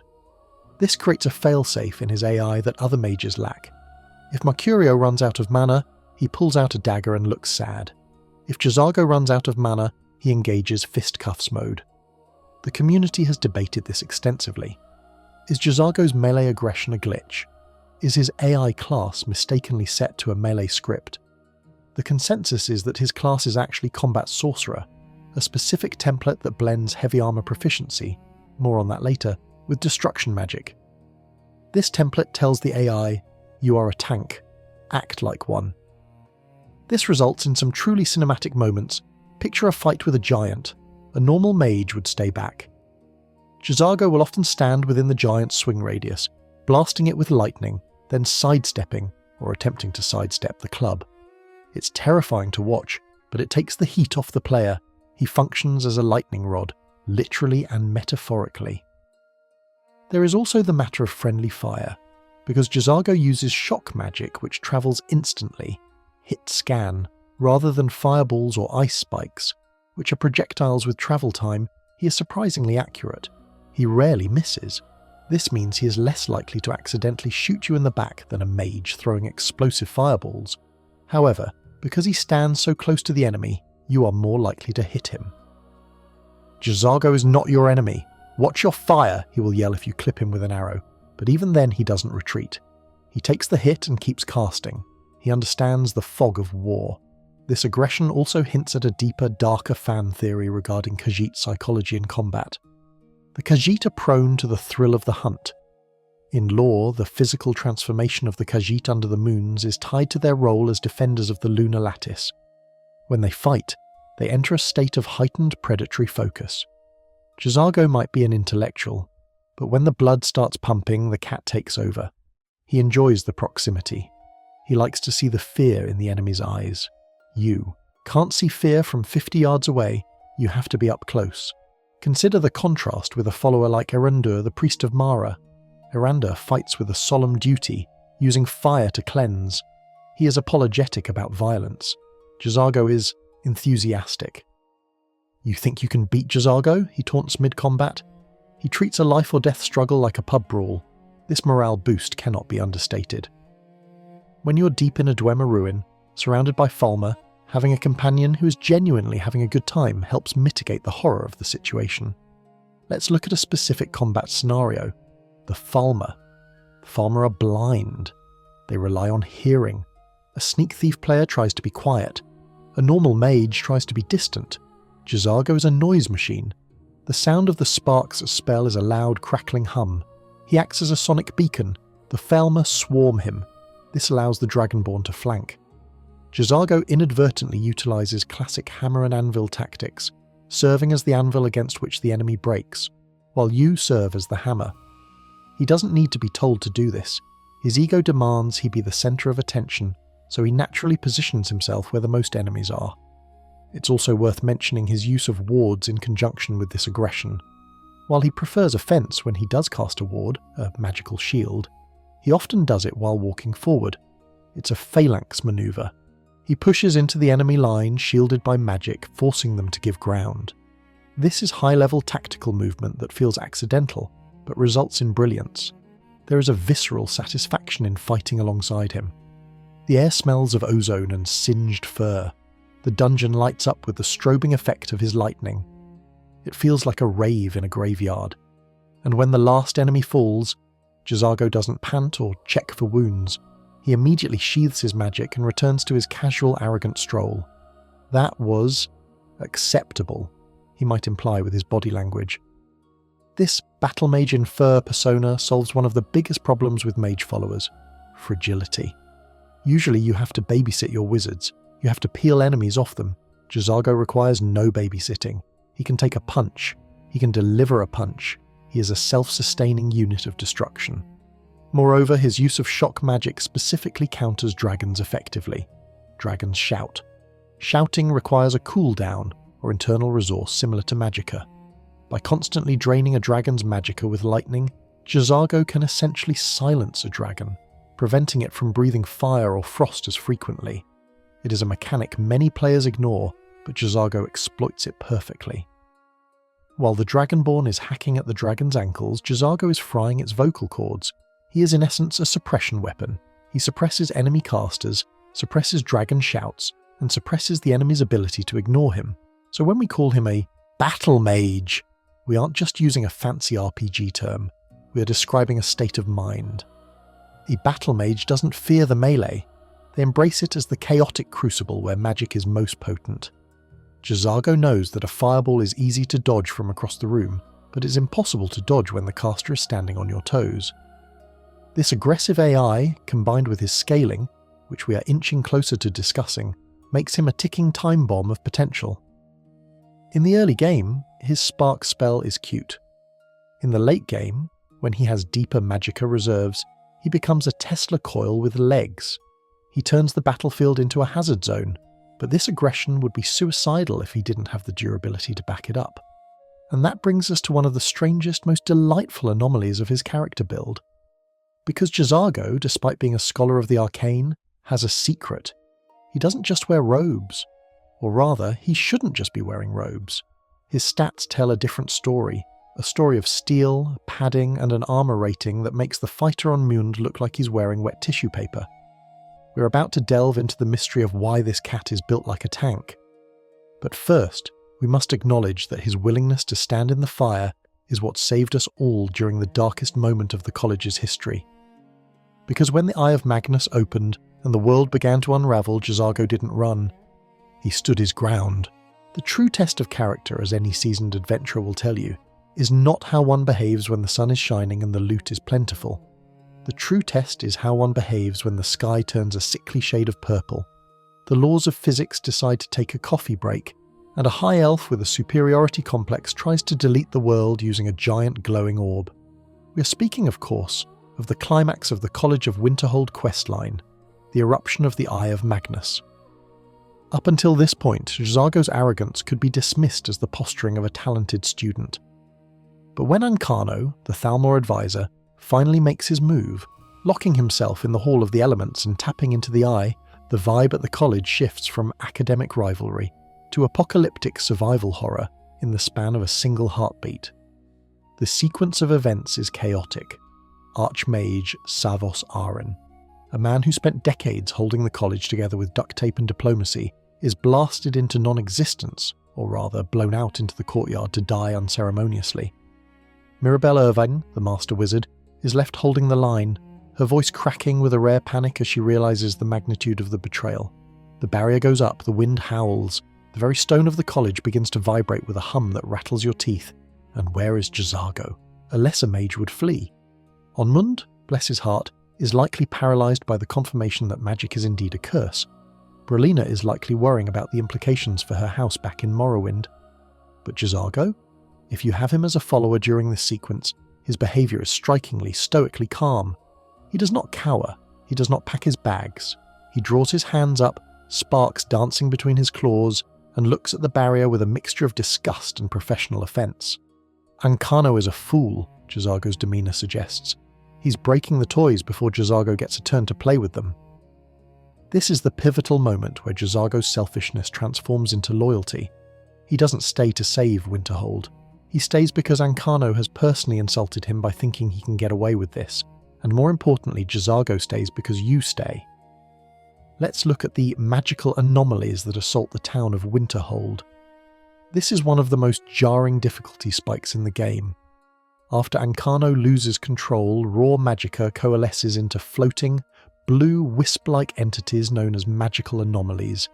These things are fast, they hit like trucks, and they have no defined form. They are pure chaos. A core in-game fact is that these anomalies are notorious damage sponges. They scale with the player's level, often having inflated health pools that make them tedious to fight. They descend upon the town of Winterhold, terrorising the few citizens who haven't already fallen into the sea. The Jarl, the innkeeper, the guards, they are helpless against enemies that are essentially sentient energy. Jazargo's performance during the defence of Winterhold is legendary. While the town guards are swinging iron swords at floating balls of light, an exercise in futility, Jazargo is unleashing a torrent of lightning. Remember his preference for shock magic. It is the perfect counter. Lightning is energy. He is fighting fire with fire, or rather magic with magic.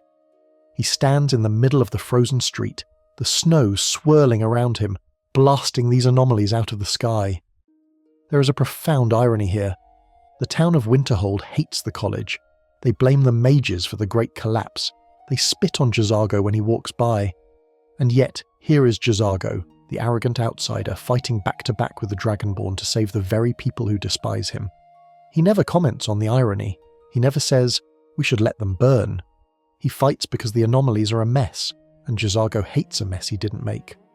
This loyalty extends to the mission to Labyrinthian. When Mirabelle tells you that the Staff of Magnus is the only way to pierce Ancano's barrier, you have to leave the college under siege. You're effectively abandoning the students to their fate while you fetch the MacGuffin. If Jazargo is with you, he leaves with you. He doesn't look back. He trusts Mirabelle to die bravely if necessary, but he knows the real solution lies with the Dragonborn. We go to Labyrinthian? Good. Jazargo has heard stories of that place. Labyrinthian is a death trap, home to a skeletal dragon and Moriki, a dragon priest. It is a suicide mission. Jazargo's willingness to walk into the dark with you, leaving the safety of his room and his research, is the ultimate endorsement. He is betting his life on your success. We must also discuss an obscure lore tidbit regarding the magical anomalies themselves. When killed, these entities drop soul gem fragments. This is a peculiar detail. In Elder Scrolls metaphysics, souls are energy.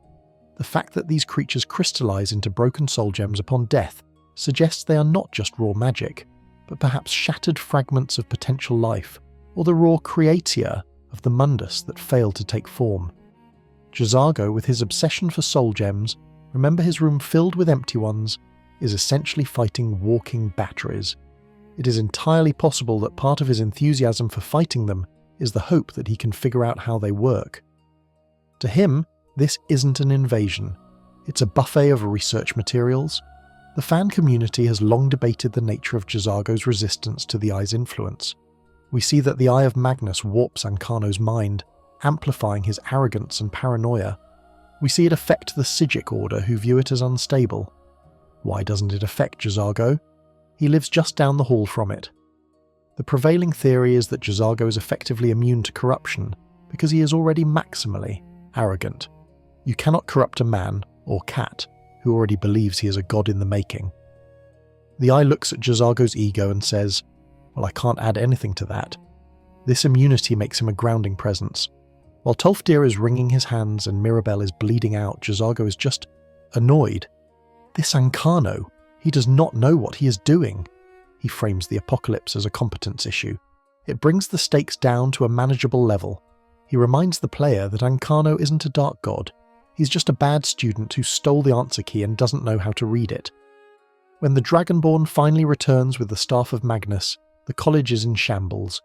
The barrier is pulsating. The final confrontation awaits. Jazargo marches into the Hall of the Elements right beside you. Consider the visual. The hall is filled with a blinding white light. Ancano is invulnerable, channeling the Eye. Tolfdir is knocked unconscious almost immediately. It is you and Jazargo against a high elf who has tapped into the battery of creation. During this fight, Ancano summons more anomalies. He shouts about his power. "I have the power to unmake the world." Jazargo's response is usually to hit Ancano in the face with a lightning bolt the second the barrier drops. There is a specific mechanic in this fight where you must use the Staff of Magnus to drain the Eye to make Ancano vulnerable. While you are channeling the staff, you are defenseless. You cannot cast other spells. This is where Jazargo shines. He draws aggro. He keeps the anomalies off you while you perform the technical work of closing the Eye. He buys you time. In the narrative of the gameplay, he acts as the bodyguard for the saviour of the world. And when Ancano finally falls, dissolving into ash or simply rag-dolling across the floor, Jazargo doesn't give a speech. He doesn't weep for Savos Aran. He likely walks over to Ancano's corpse, inspects the robes to see if they are lootable, and then looks at the Eye. The Psijic Order appears to take the Eye away, claiming the world isn't ready for it. This is a moment where many players feel cheated. We fought for it, we saved it, and now these time monks are repossessing it? Jazargo's silence here is telling. He doesn't argue with the Psijics. He knows when he's outclassed, but one can imagine him thinking, "Take it. I will find something else. I always do." This arc, from the first anomaly sighting to the removal of the Eye, cements Jazargo's role in the Dragonborn's life. He has seen the worst the magical world has to offer. He has seen a peer try to become a god and fail. He has stood in the blast radius of a cosmic event, and he is still standing. His loyalty is not the warm, fuzzy loyalty of a dog. It is the cold, hard loyalty of a professional. He sticks with you because you get results. You killed Morokei. You killed Ancano. You saved the college, so he has a place to sleep. In his eyes, you have proven yourself worthy of being his companion. "You are now the Archmage," he acknowledges later. This is acceptable. Jazargo is pleased. He frames your promotion as something he has approved. It's brilliant. He allows you to lead because he trusts your competence, which is the highest honour a Khajiit can bestow. But there is another layer to this loyalty. Jazargo is an expat. He is far from home, in a land that hates him. The college was his sanctuary, and Ancano tried to destroy it. By fighting for the college, Jazargo was fighting for his right to exist in Skyrim. He wasn't defending the Nords, he was defending his turf. This territoriality is very feline. You can mess with the world, but don't mess with the box I sleep in. As the dust settles and the winds of Winterhold return to their normal, non-apocalyptic howling, Jazargo goes back to his routine.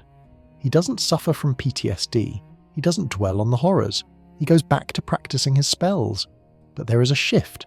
If you speak to him, the bond is solidified. He has fought in the trenches with you. This shared trauma makes his subsequent adventures with you feel earned. When you drag him to Blackreach or the Soul Cairn later, he doesn't complain much, because he knows you can handle it. You handled the Eye of Magnus.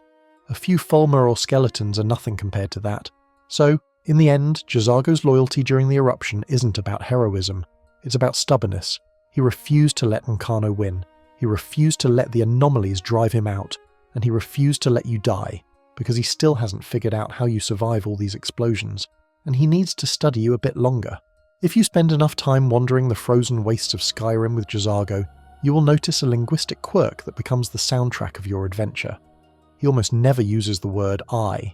He does not say, I am cold, or I am hungry, or I just set that bandit on fire. No, he says Jazargo is cold, Jazargo is hungry, and Jazargo has incinerated the bandit with superior skill. This is the phenomenon of Iliism, the act of referring to oneself in the third person, and nobody in Tamriel does it with quite the same panache as our favourite mage. While it could easily become annoying in Jazargo's case, it loops right back around to being incredibly charming. It creates the impression that you're not travelling with a person, but with an institution. He isn't just a guy named Jazargo, he is the Jazargo experience. To understand why this works, we must first look at the competition. Skyrim is full of arrogant NPCs. Take Nazim in Whiterun, for example. Everyone hates Nazim. Why? Because Nazim punches down. He asks if you get to the Cloud District often, implying you're socially inferior. His arrogance is exclusionary. Jazargo's arrogance, however, is aspirational. He punches up. He looks at the Archmage, the Psijic Order, and the Dragonborn and says, Jazargo belongs at this table. When he brags, he isn't trying to make you feel small, he's trying to make himself look big. It's a subtle difference, but it makes him endearing rather than insufferable. There is a fascinating bit of obscure lore hidden in the linguistics of the Khajiit race that contextualizes this habit. In the Khajiit language of Tagra, the concept of self is handled differently than in Cyrodiilic English. Most Khajiit refer to themselves as this one, or Khajiit, to convey a sense of humility or objective detachment. It is a cultural marker of politeness, removing the ego from the sentence. For example, the caravan guard Karjo says, "This one smells enemies." Jazargo breaks this rule. He rarely uses this one, he uses his own name. In Khajiit culture, this can be seen as a deliberate act of ego. By constantly inserting his name into the sentence, he is reinforcing his identity. He is branding himself. It's a core in-game fact that his dialogue lines have the highest density of self-referential naming of any follower. He is essentially his own hype man. He is ensuring that even if history forgets the details, it will remember the name Jazargo. Jazargo expects to be Archmage one day. Jazargo is ready for more adventure. Jazargo can learn magic from these men and women. It turns his internal monologue into a public broadcast. It implies that he believes his thoughts and feelings are matters of public record.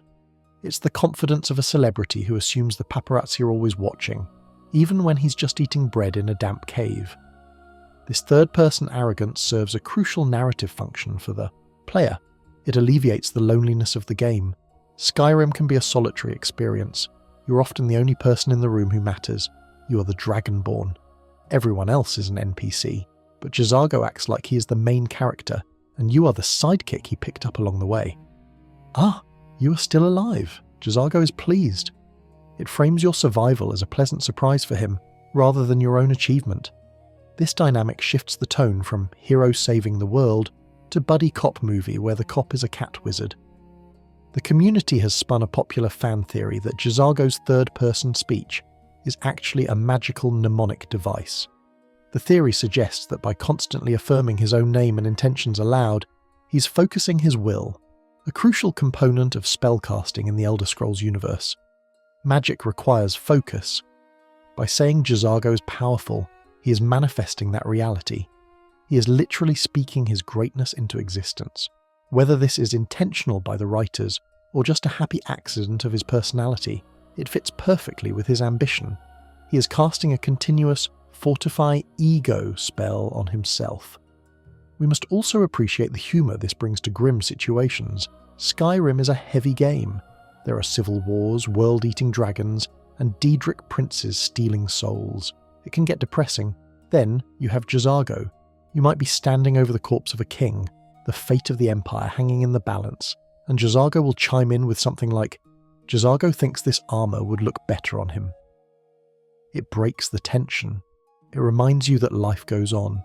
It reminds you that while empires fall, Jazargo's fashion sense remains a priority. This is the charm in the title. He is a grounding wire. He refuses to be overwhelmed by the gravity of the plot because in his mind, nothing is more important than Jazargo's personal progression. Consider his inventory dialogue. When you ask a follower to carry items, they usually have a set response. Lydia sighs, "I am sworn to carry your burdens," with enough passive aggression to wither a plant. It makes you feel guilty. Jazargo says, "Jazargo only has so much room to carry things." He sets a boundary. He is dignified. He is telling you, "I am a wizard, not a pack mule. Do not push your luck." It forces you to respect him. He isn't serving you, he is collaborating with you. If he carries your dragon bones, it is a favour, not a duty. This arrogance also acts as a motivator for the player. When Jazargo actually compliments you, it hits different. Because he sets the bar so high for himself, his approval means you have cleared that bar. You are efficient, he might say after a battle. Coming from him, that is high praise. It validates your build. It's like getting a nod of approval from a strict professor. You find yourself trying to impress the cat. You start aiming your fireballs better. You start using more advanced shouts. You want to prove that you are worthy of walking beside Jazargo. There is also a delightful texture to his voice acting. The voice actor for the male Khajiit archetype delivers Jazargo's lines with a smooth, rolling baritone that drips with self-satisfaction. He elongates the vowels. He purrs the R's. When he says Jazargo, it sounds like he is savouring a fine wine. This auditory experience is essentially ASMR for narcissists. It is relaxing to listen to someone who is so completely at peace with their own superiority. He has zero anxiety. In a world full of nervous wrecks, hello again, Onmund, Jazargo is an island of calm confidence. This third-person perspective also creates a shield against failure. If a spell fails, it wasn't Jazargo's fault, it was the scroll's fault, or the environment's fault.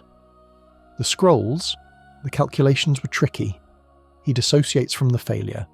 This is a key trait of his resilience. He never internalizes defeat. He simply recalculates and moves on. If he spoke in the first person, "I made a mistake," he might become depressed. By speaking in the third person, he treats Jazargo as an entity that is constantly evolving, separate from the temporary setbacks of the moment.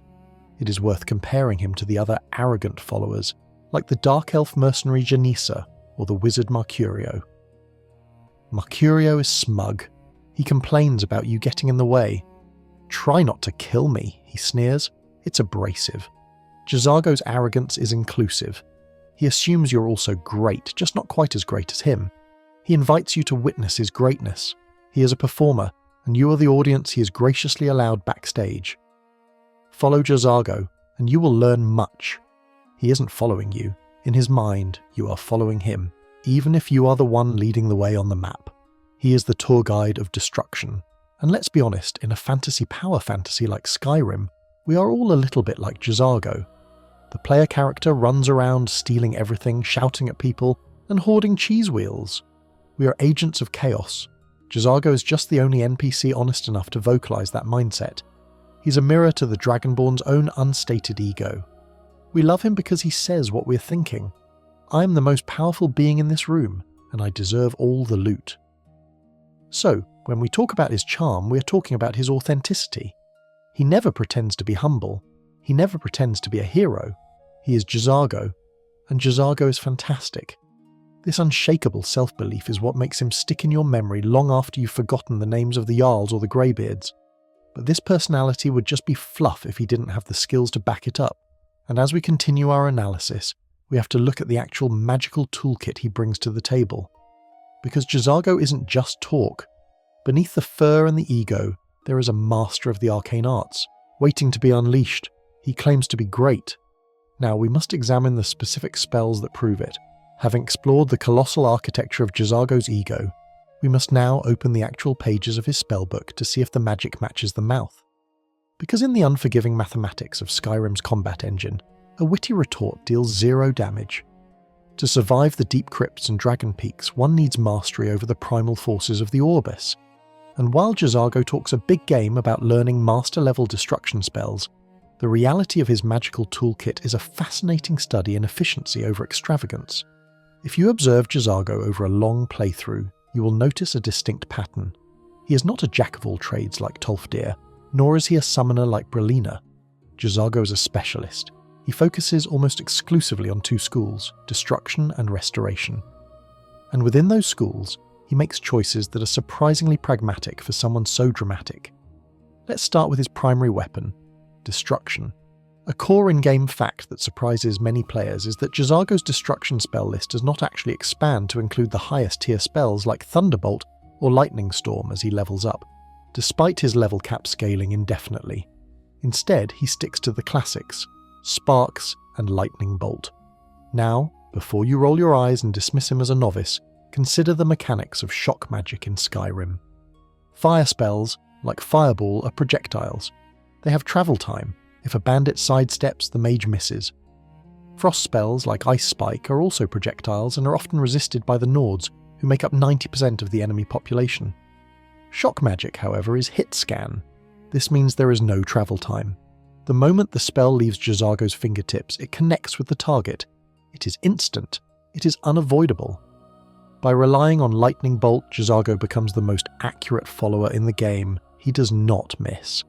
While Mercurio is busy blowing up a table 3 feet to the left of a Draugr because the Draugr moved, Jazargo is connecting with surgical precision.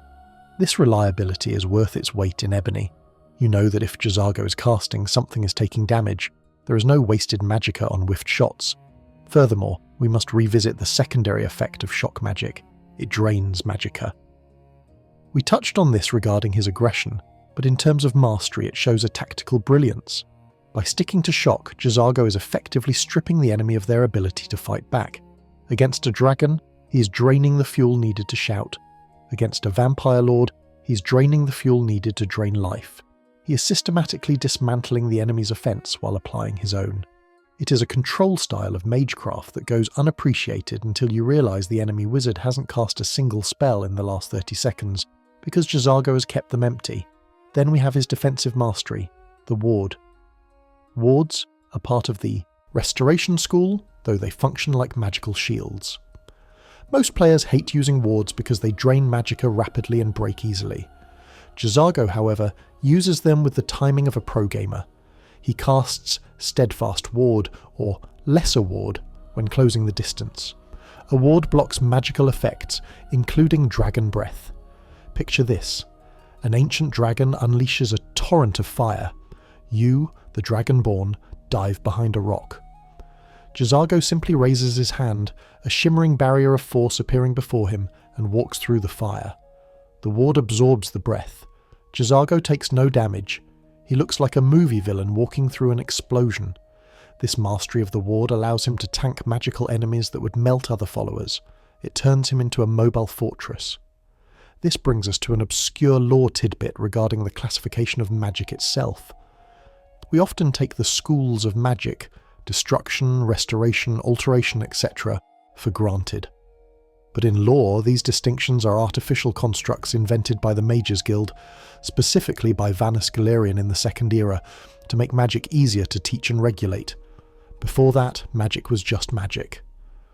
The old ways of the Sigic Order and the clever men of Skyrim didn't use these rigid boxes. Jazargo's usage of magic feels like a rejection of the rigid school mentality in favour of a fluid combat style. He blends destruction, offense, and restoration, defense seamlessly. He doesn't switch modes. He dual casts them or alternates them so fluidly they become one singular combat art. He represents a return to a more primal, functional form of wizardry where the only goal is survival and dominance. However, the community has long debated the missing master spells controversy.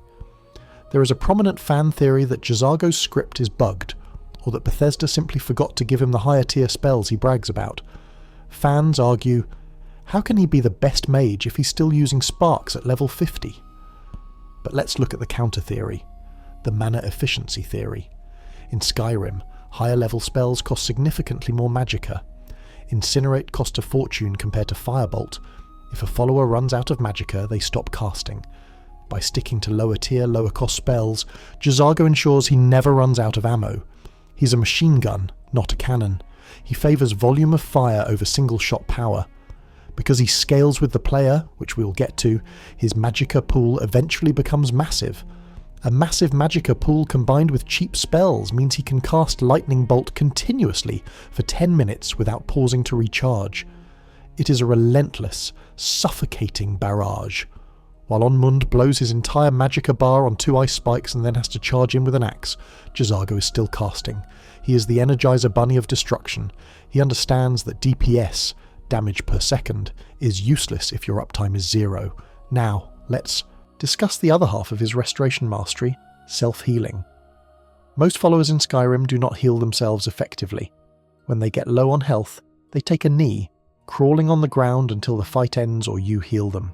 Jazargo is different. He has healing and fast healing in his repertoire, and he uses them aggressively. When his health drops, he doesn't panic. He switches hands. He casts a healing spell on himself while still frying the enemy with the other hand. This self-sustain is crucial. It frees the Dragonborn from the role of babysitter. You don't have to constantly check Jazargo's health bar. He manages his own resources. This independence is rare. It reflects his personality. Jazargo does not need your pity. Jazargo needs only magicka. We must also touch upon the spells he doesn't use, despite talking about them. He mentions illusion. He mentions paralyze, yet he never casts them. Some see this as a lie. I see it as a strategic choice. Illusion is unreliable. It has level caps. If you cast fear on an enemy that is too high level, it resists, and you have wasted your turn. Paralyze is expensive and often resisted by bosses. Jazargo the Pragmatist cuts the fat. He only uses spells that work 100% of the time. Damage works, healing works, wards work. Everything else is just flashy gambling. There is a rhythm to his casting that is almost hypnotic. Zap, zap, ward, zap, heal, zap. It is a loop of optimized violence. He doesn't need the flashy firestorm animation that takes 3 seconds to wind up and leaves him vulnerable. He prefers the immediate gratification of lightning. This spell selection also interacts beautifully with the environment.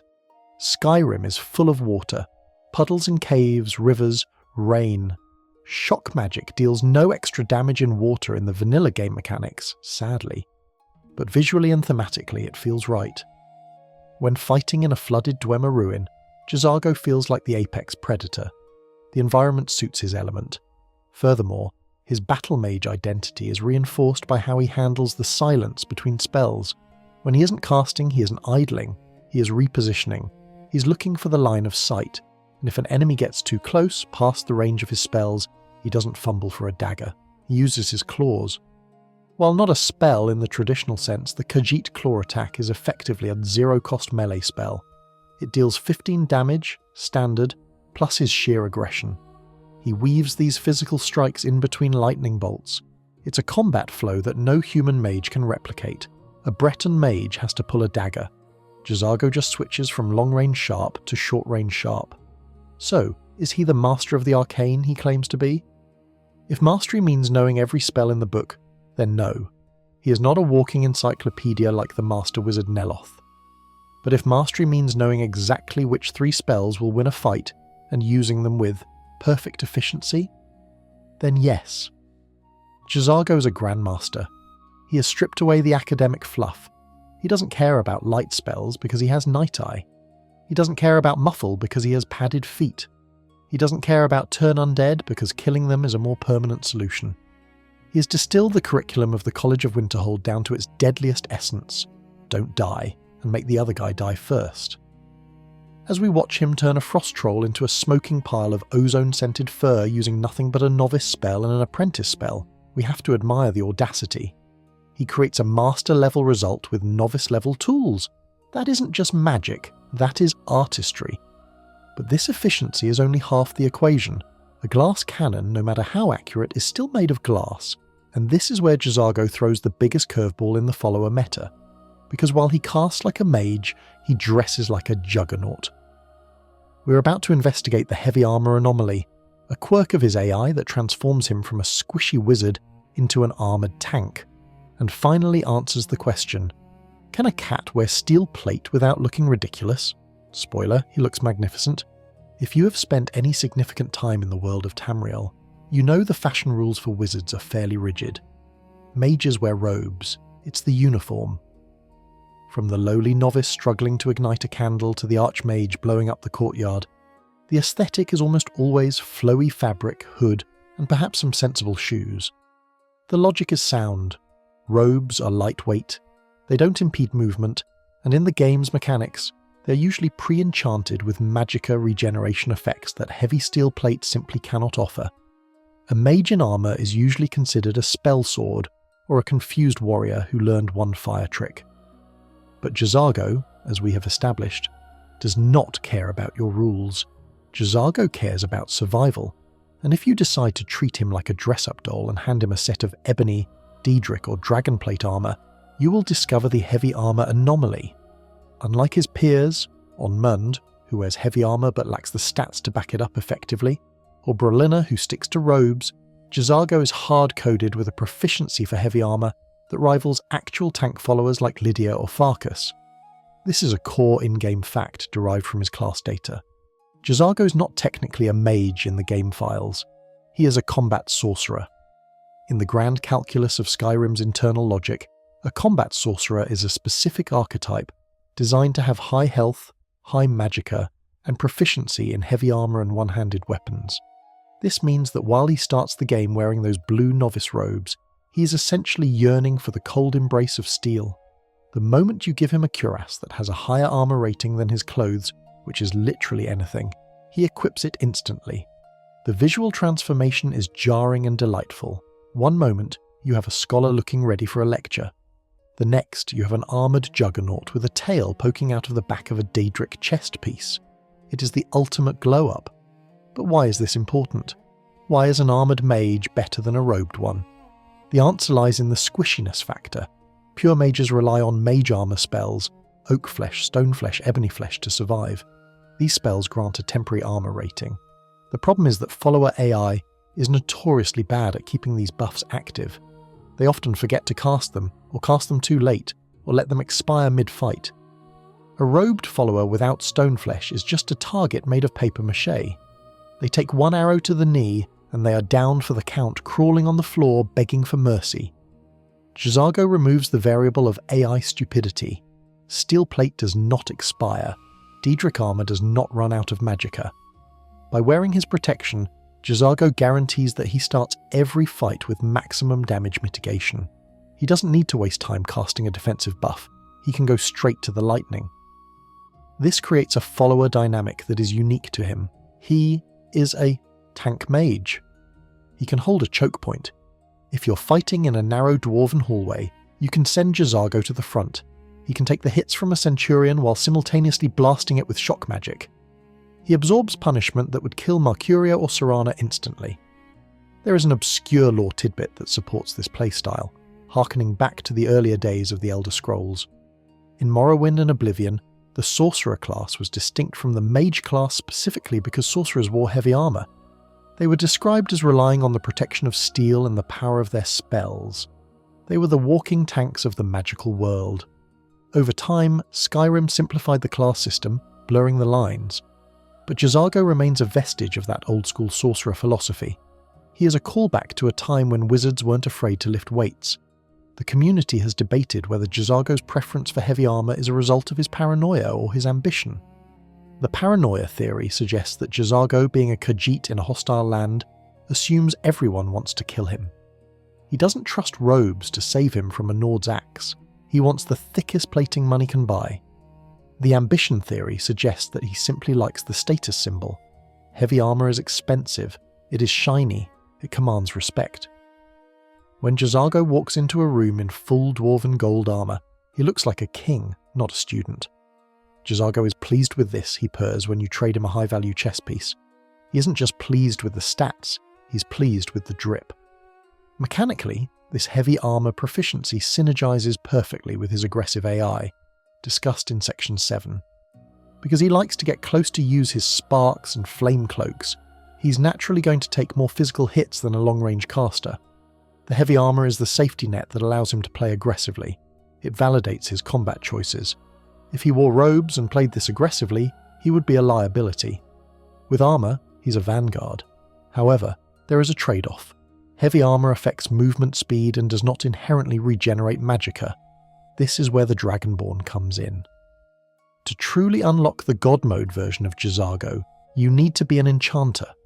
If you give him a set of dragonplate armor enchanted with Fortify Destruction and Fortify Magicka Regeneration, you have created a monster. You have given him the durability of a warrior and the infinite battery of a master wizard. There is something profoundly satisfying about crafting a legendary set of armor specifically for your cat. You name it Jazargo's Shell, or the Whiskered Wall. You hand it to him, and he becomes a force of nature. Watching him shrug off a giant's club that sends you flying into the stratosphere is a humbling experience. We must also address the one-handed skill that comes with his combat sorcerer class. Because Jazargo levels up one-handed alongside heavy armor and destruction, he is technically a paladin. If he runs out of magicka, which is rare but possible, or if the enemy has high magic resistance, Jazargo will pull out a weapon. If you give him a mace or a sword, he knows how to use it. This hybrid capability prevents the helpless mage scenario. We've all seen it. A follower runs out of mana and starts punching a dragon with their bare hands, or in this case claws. While Khajiit claws are dangerous, a Daedric mace is better. Jazargo's comfortable in the melee. He weaves spells and strikes together. This versatility makes him the Swiss Army knife of followers. He has a tool for every range and every resistance type. The aesthetic of the armoured Khajiit also taps into a specific fan fascination. Khajiit tales have a notorious history of clipping through armour in Bethesda games. It is a visual glitch, yes, but for Jazargo fans it is an endearing quirk.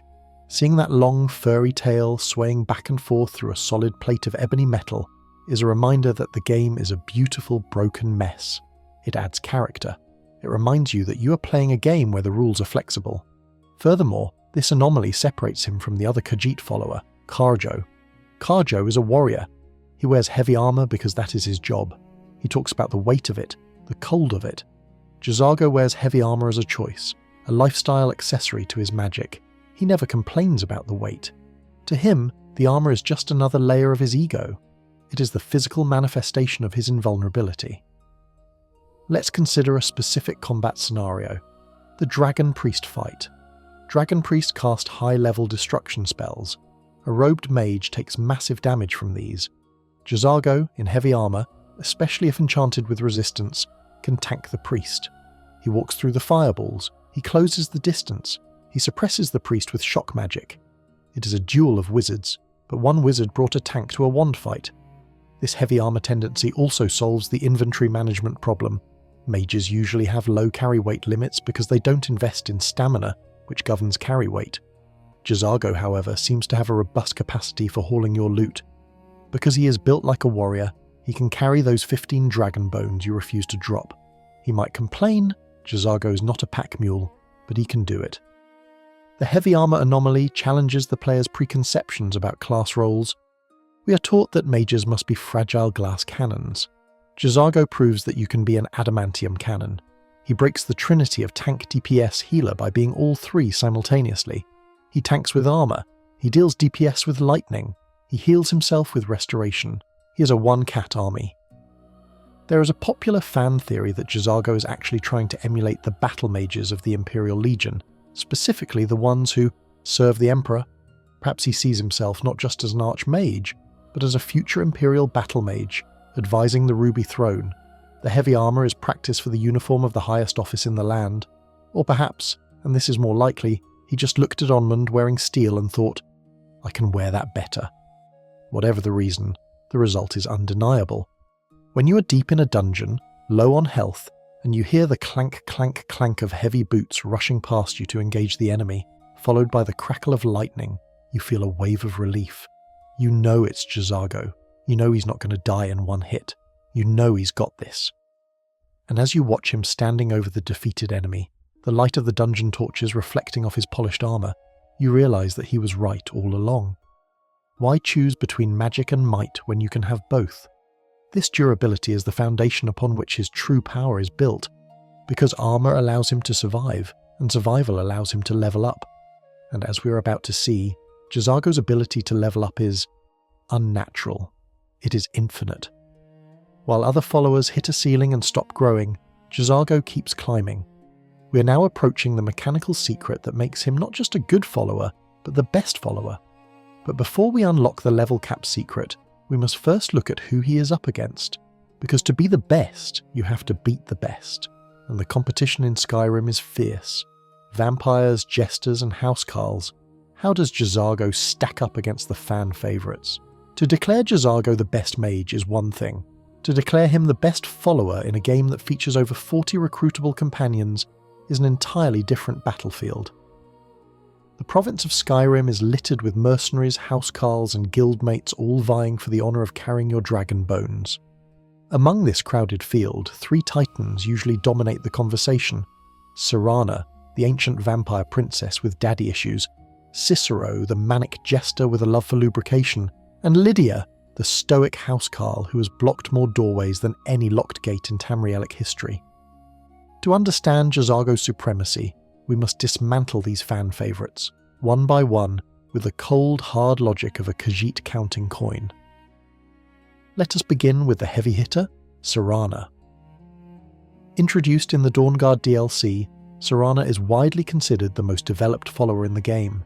She has unique dialogue for almost every location. She interacts with the environment, sitting in chairs using tanning racks, and she plays a central role in the narrative. On paper, she is the main character, but therein lies the problem. Serana is too much character. Travel with Serana for 10 hours and you will notice a pattern.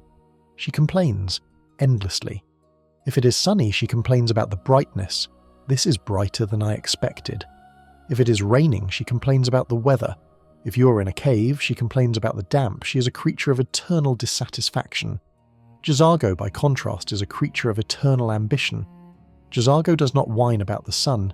He simply squints and looks for something to burn. His dialogue is proactive, Jazargo is ready, whereas Serana's is reactive and often negative.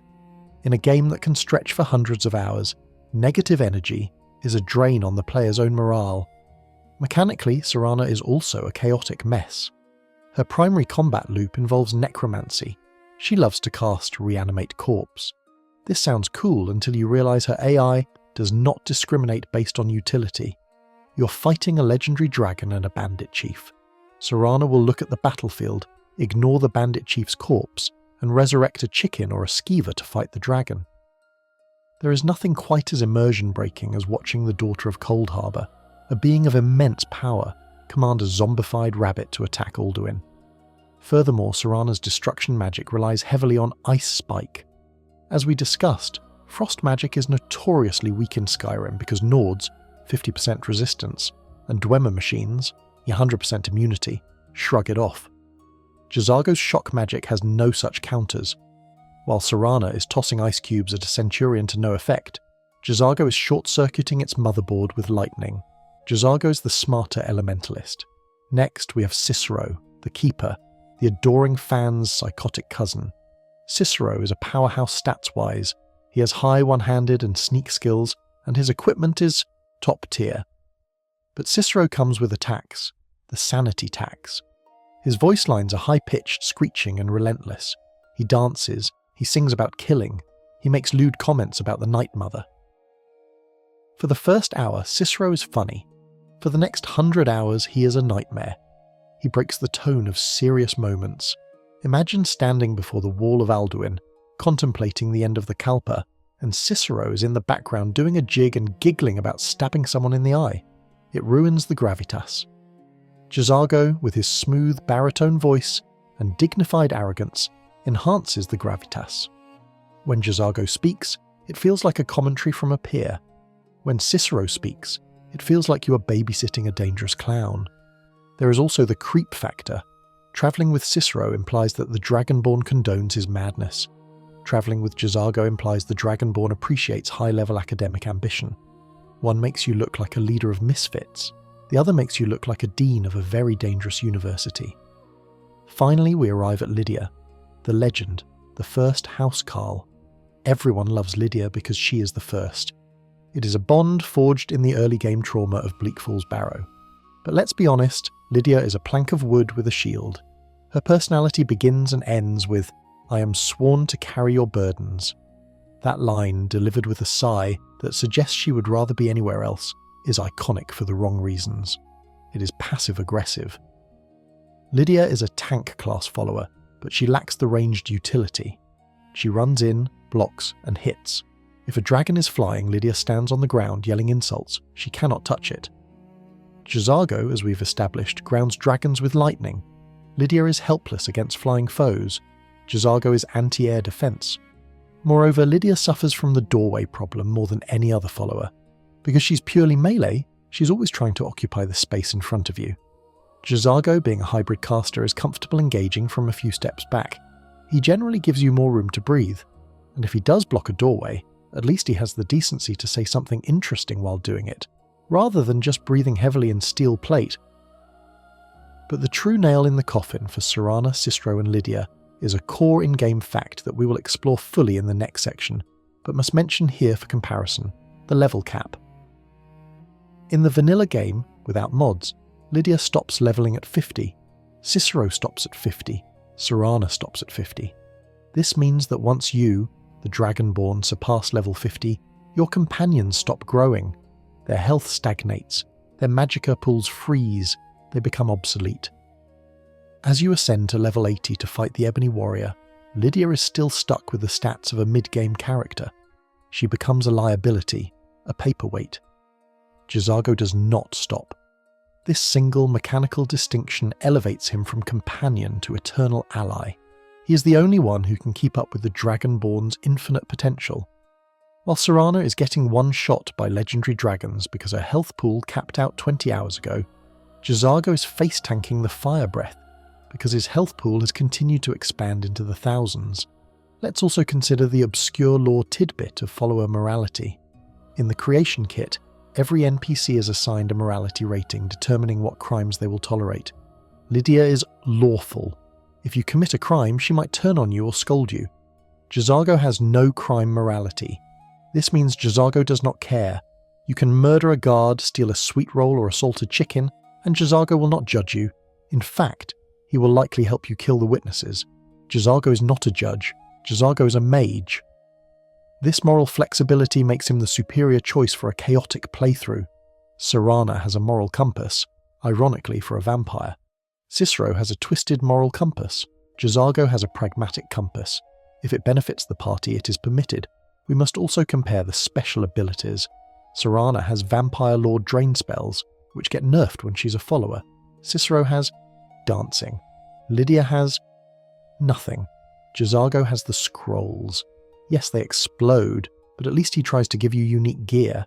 He is the only follower who actively tries to contribute to your inventory with unique items, even if those items are hazardous to your health. It shows initiative. And let's look at the silence factor. There is a specific joy in a follower who knows when to shut up.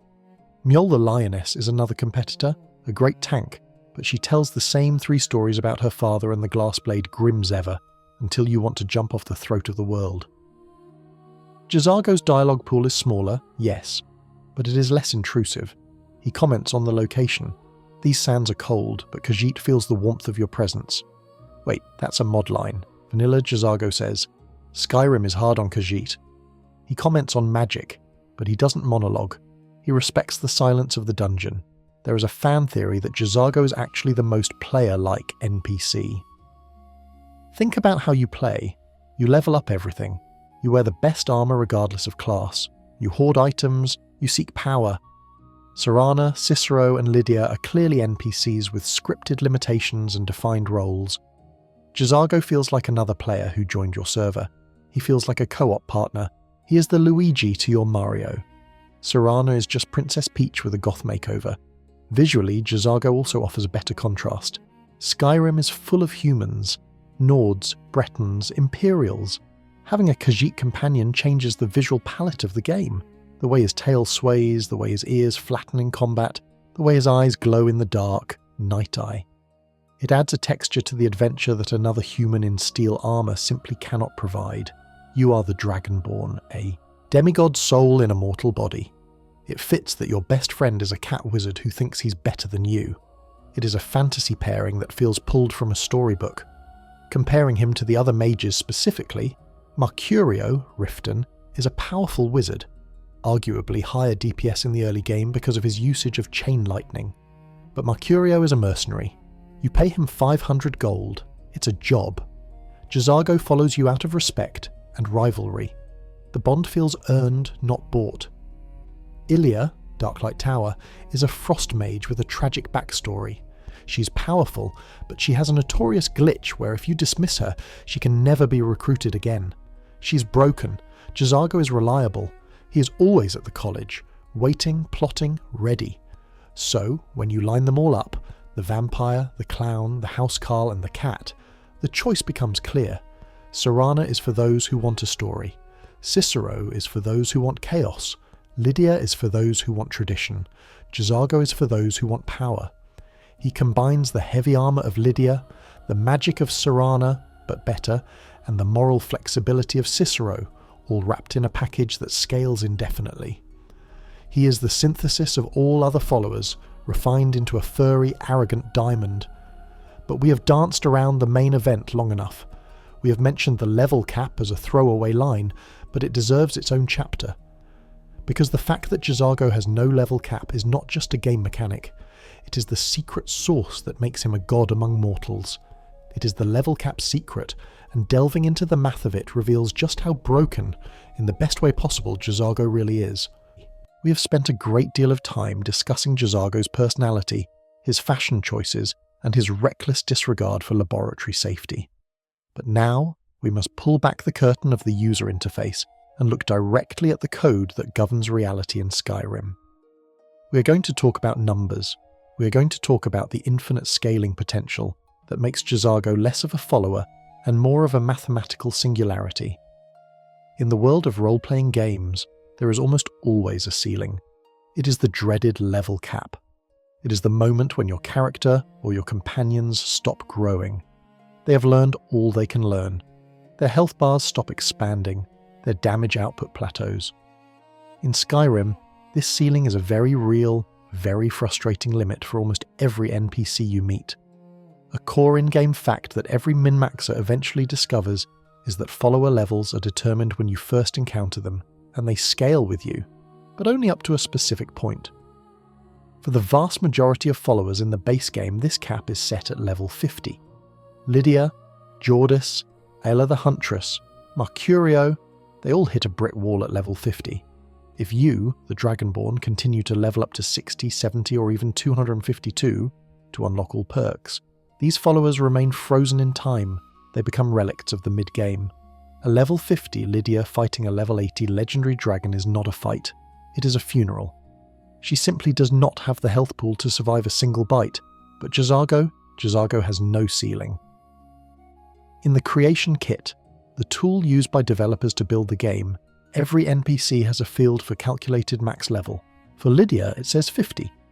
For Jazargo, the value is essentially null, or set to 0, which the game engine interprets as unlimited. This means that Jazargo's level is tied directly to the player's level with a 1.1 ratio forever. If you are level 10, Jazargo is level 10. If you are level 81, Jazargo is level 81. If you exploit the legendary skill system to grind your character up to level 200 to fight the Ebony Warrior on legendary difficulty, Jazargo is right there at level 200, flexing his claws. This infinite scaling is the mechanical anomaly that sets him apart from 99% of the roster. It is the engine that drives his supremacy.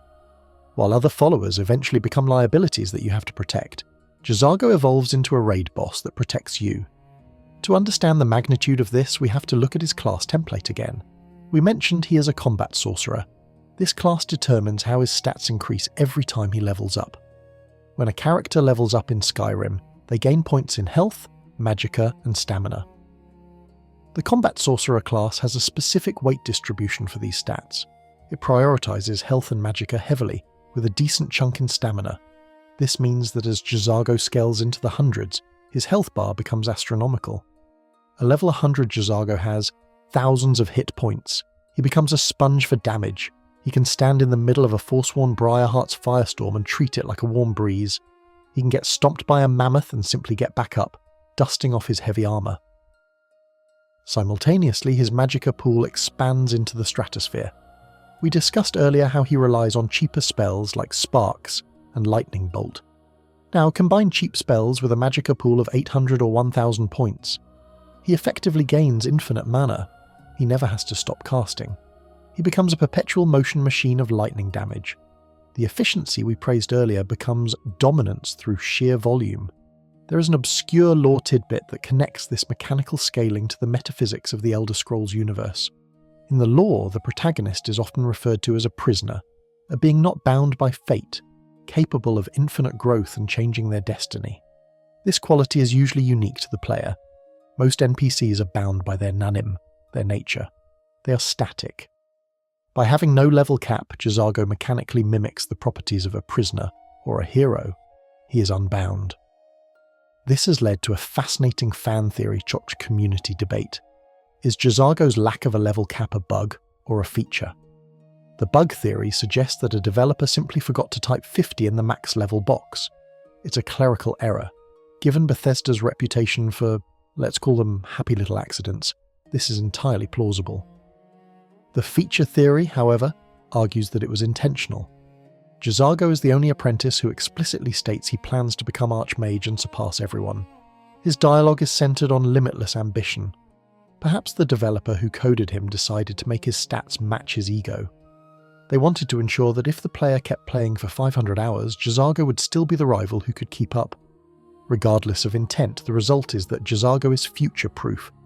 In the early days of Skyrim, the player level cap was soft-locked around 81.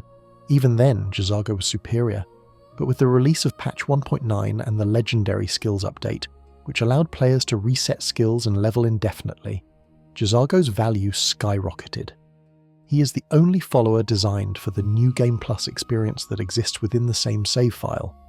Let's visualize the stat check that happens in the late game. You're in the Soul Cairn. You're fighting Durnavir, an undead dragon. A level 50 Cicero has, let's say, 500 to 600 health. One blast of Soul Tear, and Cicero is on his knees. A level 100 Jazargo has well over 200 health, plus his heavy armor rating, plus his wards. He takes the hit. He doesn't falter. The math creates the narrative. The narrative is that Jazargo is tough. The math confirms it. This scaling also applies to his skills. As he levels, his heavy armor skill creeps toward 100. His destruction skill creeps toward 100. His one-handed skill creeps toward 100. Most followers have skills that cap out because their level caps out. Jazargo eventually reaches the hard cap of 100 in all his relevant skills. He becomes the perfect maxed-out character sheet. He is what you would be if you let the AI play your character. There is a psychological component to this for the player as well. When you recruit a follower early in the game, you form an attachment, but usually you are forced to trade them in. You outgrow Lydia, you outgrow Feindal. It is a sad moment when you have to dismiss your first companion, because they just can't hack it in a Dwemer Centurion fight anymore. You never outgrow Jazargo. He respects your time investment. If you keep him around for 200 hours, he rewards you by being 200 hours stronger. This creates a sense of true partnership. He isn't a starter follower, he's an endgame follower who happens to be available at level 1. It is also worth noting how this interacts with the magical anomalies we discussed earlier. Those enemies also scale infinitely. They are notoriously annoying because they become bullet sponges. Jazargo is the only follower who scales with them. It feels like a private war between Jazargo and the anomalies, two infinite forces clashing, while the rest of the college hides in the Hall of Countenance. There is a comedic element to this power creep as well. Imagine the other students, Onmund and Brelina, looking at Jazargo after a year of adventuring. Onmund is still struggling with his family issues and stuck at level 30-ish stats, unless you mod him.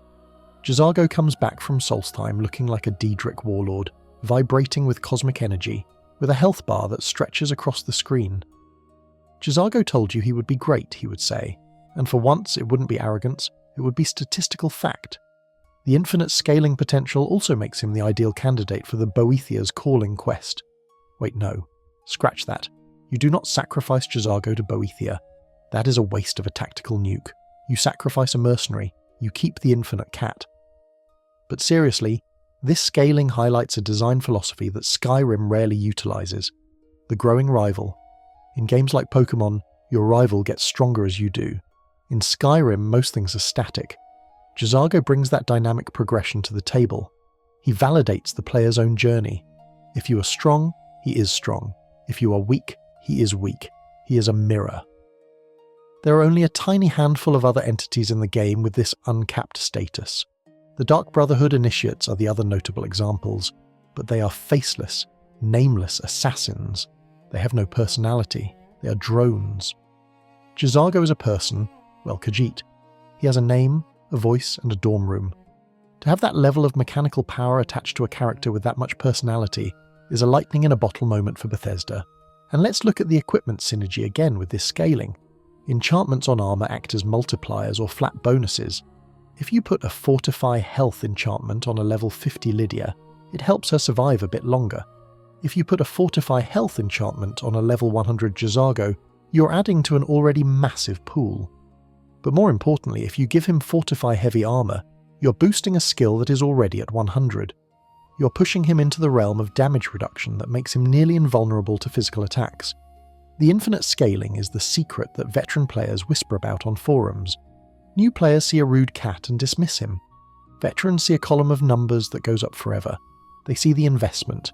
They see the ROI, return on investment. But acknowledging that he scales infinitely is just the first step.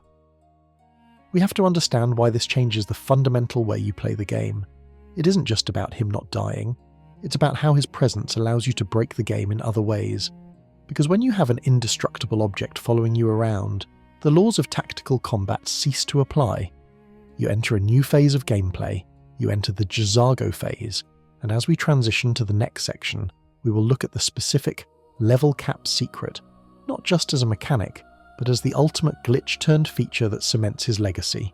We will examine how this scaling interacts with the hardest content in the game, and why, mechanically speaking, Jazargo might actually be the true main character of your save file. We often speak of game balance as a sacred covenant between the developer and the player. The idea is that the game should be challenging but fair, that no single tool should be so powerful it trivializes the experience. But in the chaotic spaghetti code tapestry that is the Elder Scrolls V, Skyrim, balance is often less of a law and more of a suggestion. And sitting right at the centre of this beautiful imbalance is the level cap secret, a phenomenon that transforms Jazargo from a mere follower into a walking developer oversight. To truly appreciate this, we have to look at the how. How does a Khajiit apprentice accidentally become stronger than the ancient vampire lords and legendary heroes of Sovngarde? The answer lies in a specific variable within the creation engine known as the PC level mult. This flag tells an NPC to scale their level based on a multiplier of the player character's level. Almost all followers have this flag. However, there is a second variable, calc max level. This is the governor. This is the safety switch. For Lydia, as we mentioned, this switch is flipped at 50. For the Dark Brotherhood initiates, it is left open. And for Jazargo, due to what we can only assume was a sleepless night by a developer during the crunch time before the 11.11.11 release, this switch was left completely undefined. It is a core in-game fact that Jazargo is one of the only named NPCs with a distinct personality whose level cap is set to 0 in the game files, which the engine interprets not as 0, but as infinite. This is the secret. It isn't a reward for a quest. It isn't a perk you unlock. It is likely a mistake. But in the world of Skyrim, mistakes are often where the magic happens. This error means that Jazargo breaks the curve. He defies the intended progression of the game. The community debate surrounding this glitch is fierce and fascinating. The famous unofficial Skyrim Special Edition patch, USEP, a mod designed to fix thousands of bugs, from floating rocks to broken quests, actually fixes Jazargo. The modders looked at his infinite scaling, decided it was an error, and capped him at level 30. Yes, 30. They nerfed him into the ground, arguing that an apprentice shouldn't be stronger than a master wizard. The backlash to this fix is a testament to Jazargo's legacy. Many players refuse to install the patch, or install a specific Revert Jazargo nerf mod on top of it, simply to restore his godhood. The community has decided that his infinite power is canon. The fan theory here is that Jazargo's ambition is so potent it transcends the code itself. Players argue that fixing Jazargo is actually breaking the law, because Jazargo promised us greatness. To cap him is to make him a liar, and Jazargo may be arrogant, but he is no liar. Let's look at the practical application of this secret in the endgame. Skyrim has two distinct phases. There is the main quest phase, where you fight Alduin around level 20-30, and then there is the completionist phase, where you push toward level 80 to face the Ebony Warrior. The Ebony Warrior is the ultimate test. He reflects damage, he shouts, he has massive armor rating. A level 50 follower lasts about 10 seconds against him. A level 81 Jazargo, however, is a different story. Because of the PC level malt combined with his heavy armor proficiency, Jazargo is mathematically capable of trading blows with the Ebony Warrior. It creates a spectacle, the two most powerful warriors in Tamriel, the Ebony Warrior and the Dragonborn, and a cat. This secret also dramatically changes the difficulty curve of the DLC expansions. In the Dragonborn DLC you travel to Solstheim. The enemies there, Ashspawn, Seekers, Lurkers, are tougher than mainland enemies. They deal mixed damage. A Lurker's stomp attack can one-shot weaker followers. Jazargo's uncapped health pool allows him to absorb these hits. He acts as a difficulty buffer. If you are struggling on legendary difficulty, Jazargo becomes your anchor. He is the variable that keeps the equation in your favour. There is an obscure lore tidbit regarding the development of followers that sheds light on why this might have happened. In developer interviews, it was revealed that the College of Winterhold questline underwent significant cuts and reshuffles. The Missing Apprentices quest was originally more involved, and the rivalry between the students was meant to be deeper. It's entirely possible that Jazargo was originally intended to be a more significant endgame character, perhaps even a contender for Archmage himself, and his stats were padded to reflect a boss fight that never happened. Or perhaps he was just the favourite of a specific programmer who wanted to ensure his Khajiit buddy never became obsolete. Whatever the cause, the effect is a follower who creates a sense of true companionship. Most RPG companions are designed to be outgrown. You start with the weak healer, upgrade to the strong tank, and finish with the legendary hero. This cycle reinforces the idea that the protagonist is the only constant. Jazargo breaks this cycle. He is there at level 1, struggling with his spark spell, and he is there at level 100, tanking Karstag the Frost Giant King. Speaking of Karstag, this is the ultimate stress test for the level cap secret. Karstag is a hidden boss in the Dragonborn DLC, a ghost giant who hits harder than anything in the game. He has a permanent frost cloak and summons blizzards. If you bring Serana, she spends the fight on her knees recovering. If you bring Jazargo, glitch intact, he stands in the blizzard. His health bar moves, certainly, but it doesn't vanish. He casts his wards, he heals, he fights. Watching Jazargo fight Karstag is like watching Godzilla fight King Kong. It validates every second you spent dragging him around. It proves that the secret isn't just a number, it is a survival tool. This mechanical quirk also influences how you gear him in the extreme late game. Because his stats keep climbing, you stop worrying about Fortify health enchantments and start focusing on Fortify Magicka Regen, or Resist Magic. You can optimize him for pure utility because his raw survivability is handled by the glitch. You can turn him into a walking aura of destruction. The level cap secret also creates a hilarious juxtaposition with his dialogue.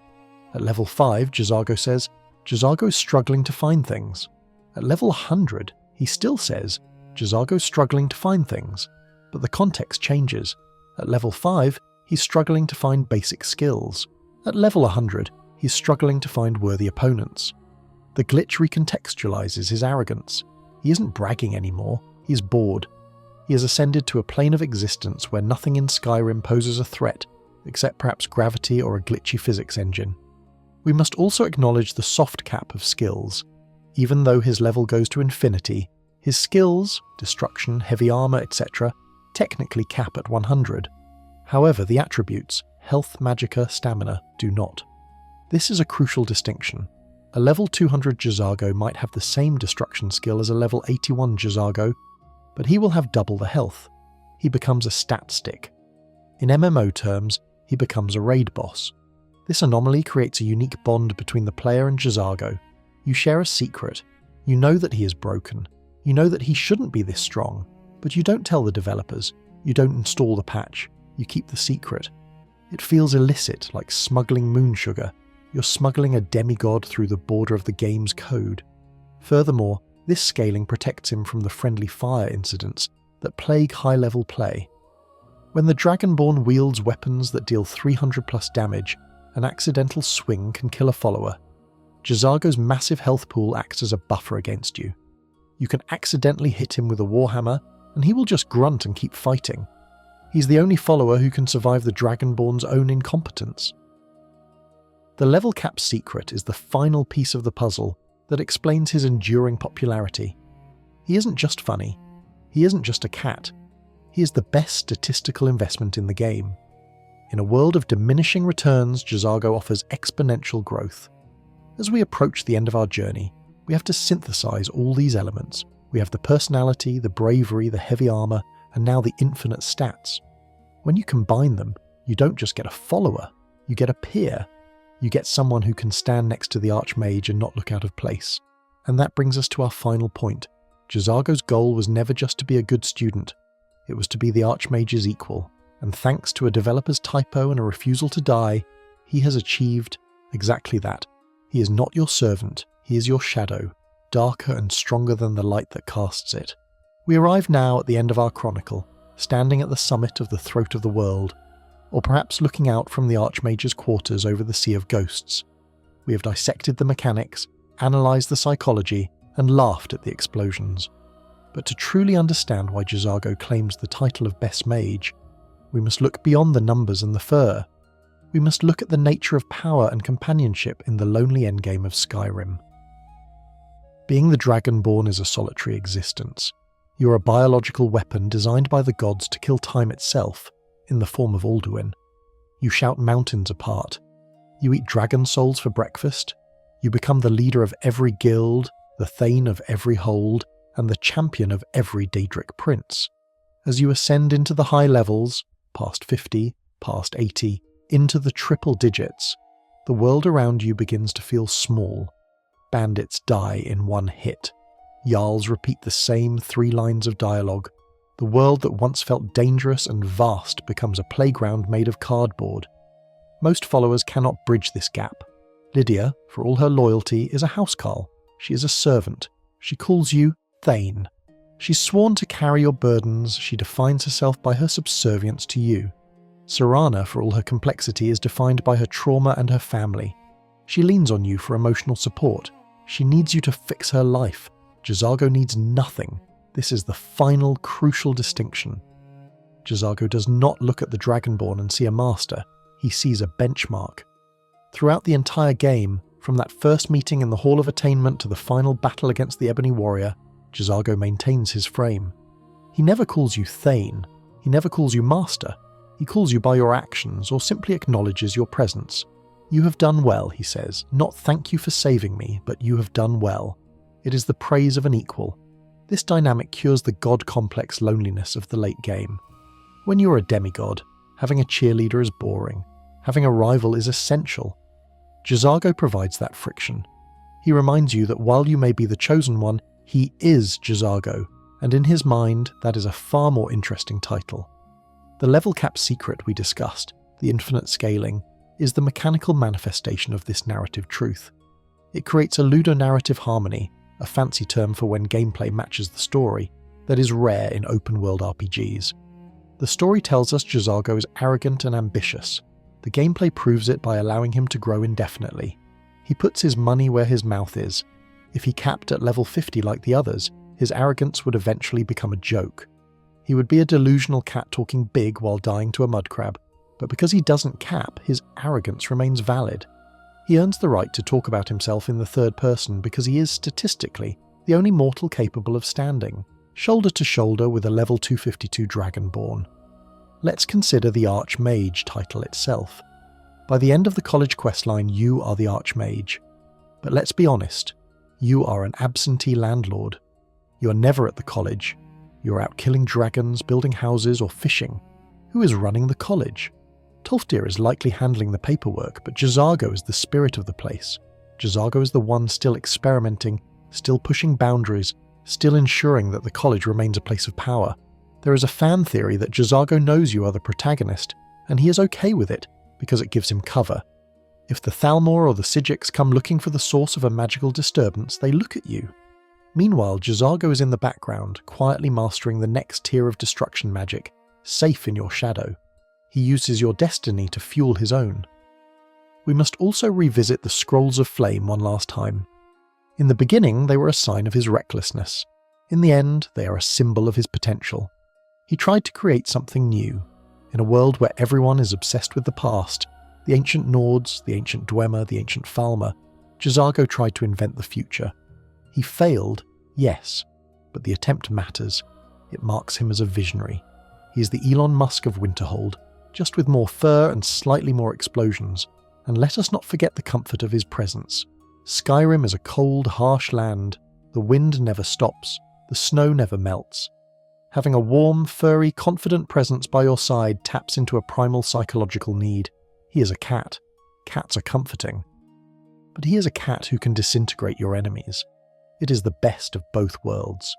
His voice, that smooth, rolling baritone, becomes the narration of your adventure. It cuts through the silence of the soul cairn. It warms the chill of the forgotten vale. Jazargo is ready for more adventure. That line is the thesis statement of his character. He is never tired. He is never done. As long as you are playing, he is ready. He aligns perfectly with the player's own addiction to the game. You keep playing because you want to see what's over the next hill. Jazargo follows because he assumes whatever is over that hill belongs to him. So why is he the best mage? Not because he has the most spells, he doesn't. Not because he has the most complex questline, he doesn't. He is the best because he is the most resilient. He survives the bad AI. He survives the level cap. He survives the explosions. He survives the test of time. In a game full of tragedies, the fall of the Snow Elves, the madness of Septimus Cygnus, the corruption of Mirac, Jazargo is a comedy. He is a success story. He came from nothing, survived the apocalypse, and became a juggernaut. He is the American dream, if the American dream involved eating moon sugar and shooting lightning from your hands. As you stand there, looking at your inventory, deciding which dragon bones to give him, take a moment to appreciate the absurdity of it all. You are the legendary last Dragonborn. He is a Khajiit apprentice who thinks he's better than you, and together you are unstoppable. He is the chaotic variable that makes the equation work. He is the heavy armor that protects the glass cannon. He is the ambition that fuels the journey. He is Jazargo. And Jazargo is pleased to be here. Ultimately, the Dragonborn needs Jazargo because a hero needs a witness. Not a witness who worships them, but a witness who challenges them. A witness who says, "That was impressive, but Jazargo could have done it with more flair." He keeps you humble. He keeps you hungry. And in the endless, freezing void of Skyrim's endgame, that spark of rivalry is the only thing that keeps the fire burning. So, the next time you visit the college, don't just walk past him. Recruit him. Give him your best armor. Take him to the highest peak. And watch as he stands there, tail twitching, looking out at the world not with fear, but with the greedy, delightful eyes of a cat looking at a very large, very interesting mouse. And so, the scrolls are rolled up, the spell tomes are closed, and the crackle of lightning fades into the quiet hum of the night. The winds of Winterhold are still howling outside, battering the ancient stone, but in here, within the circle of our shared story, it is warm.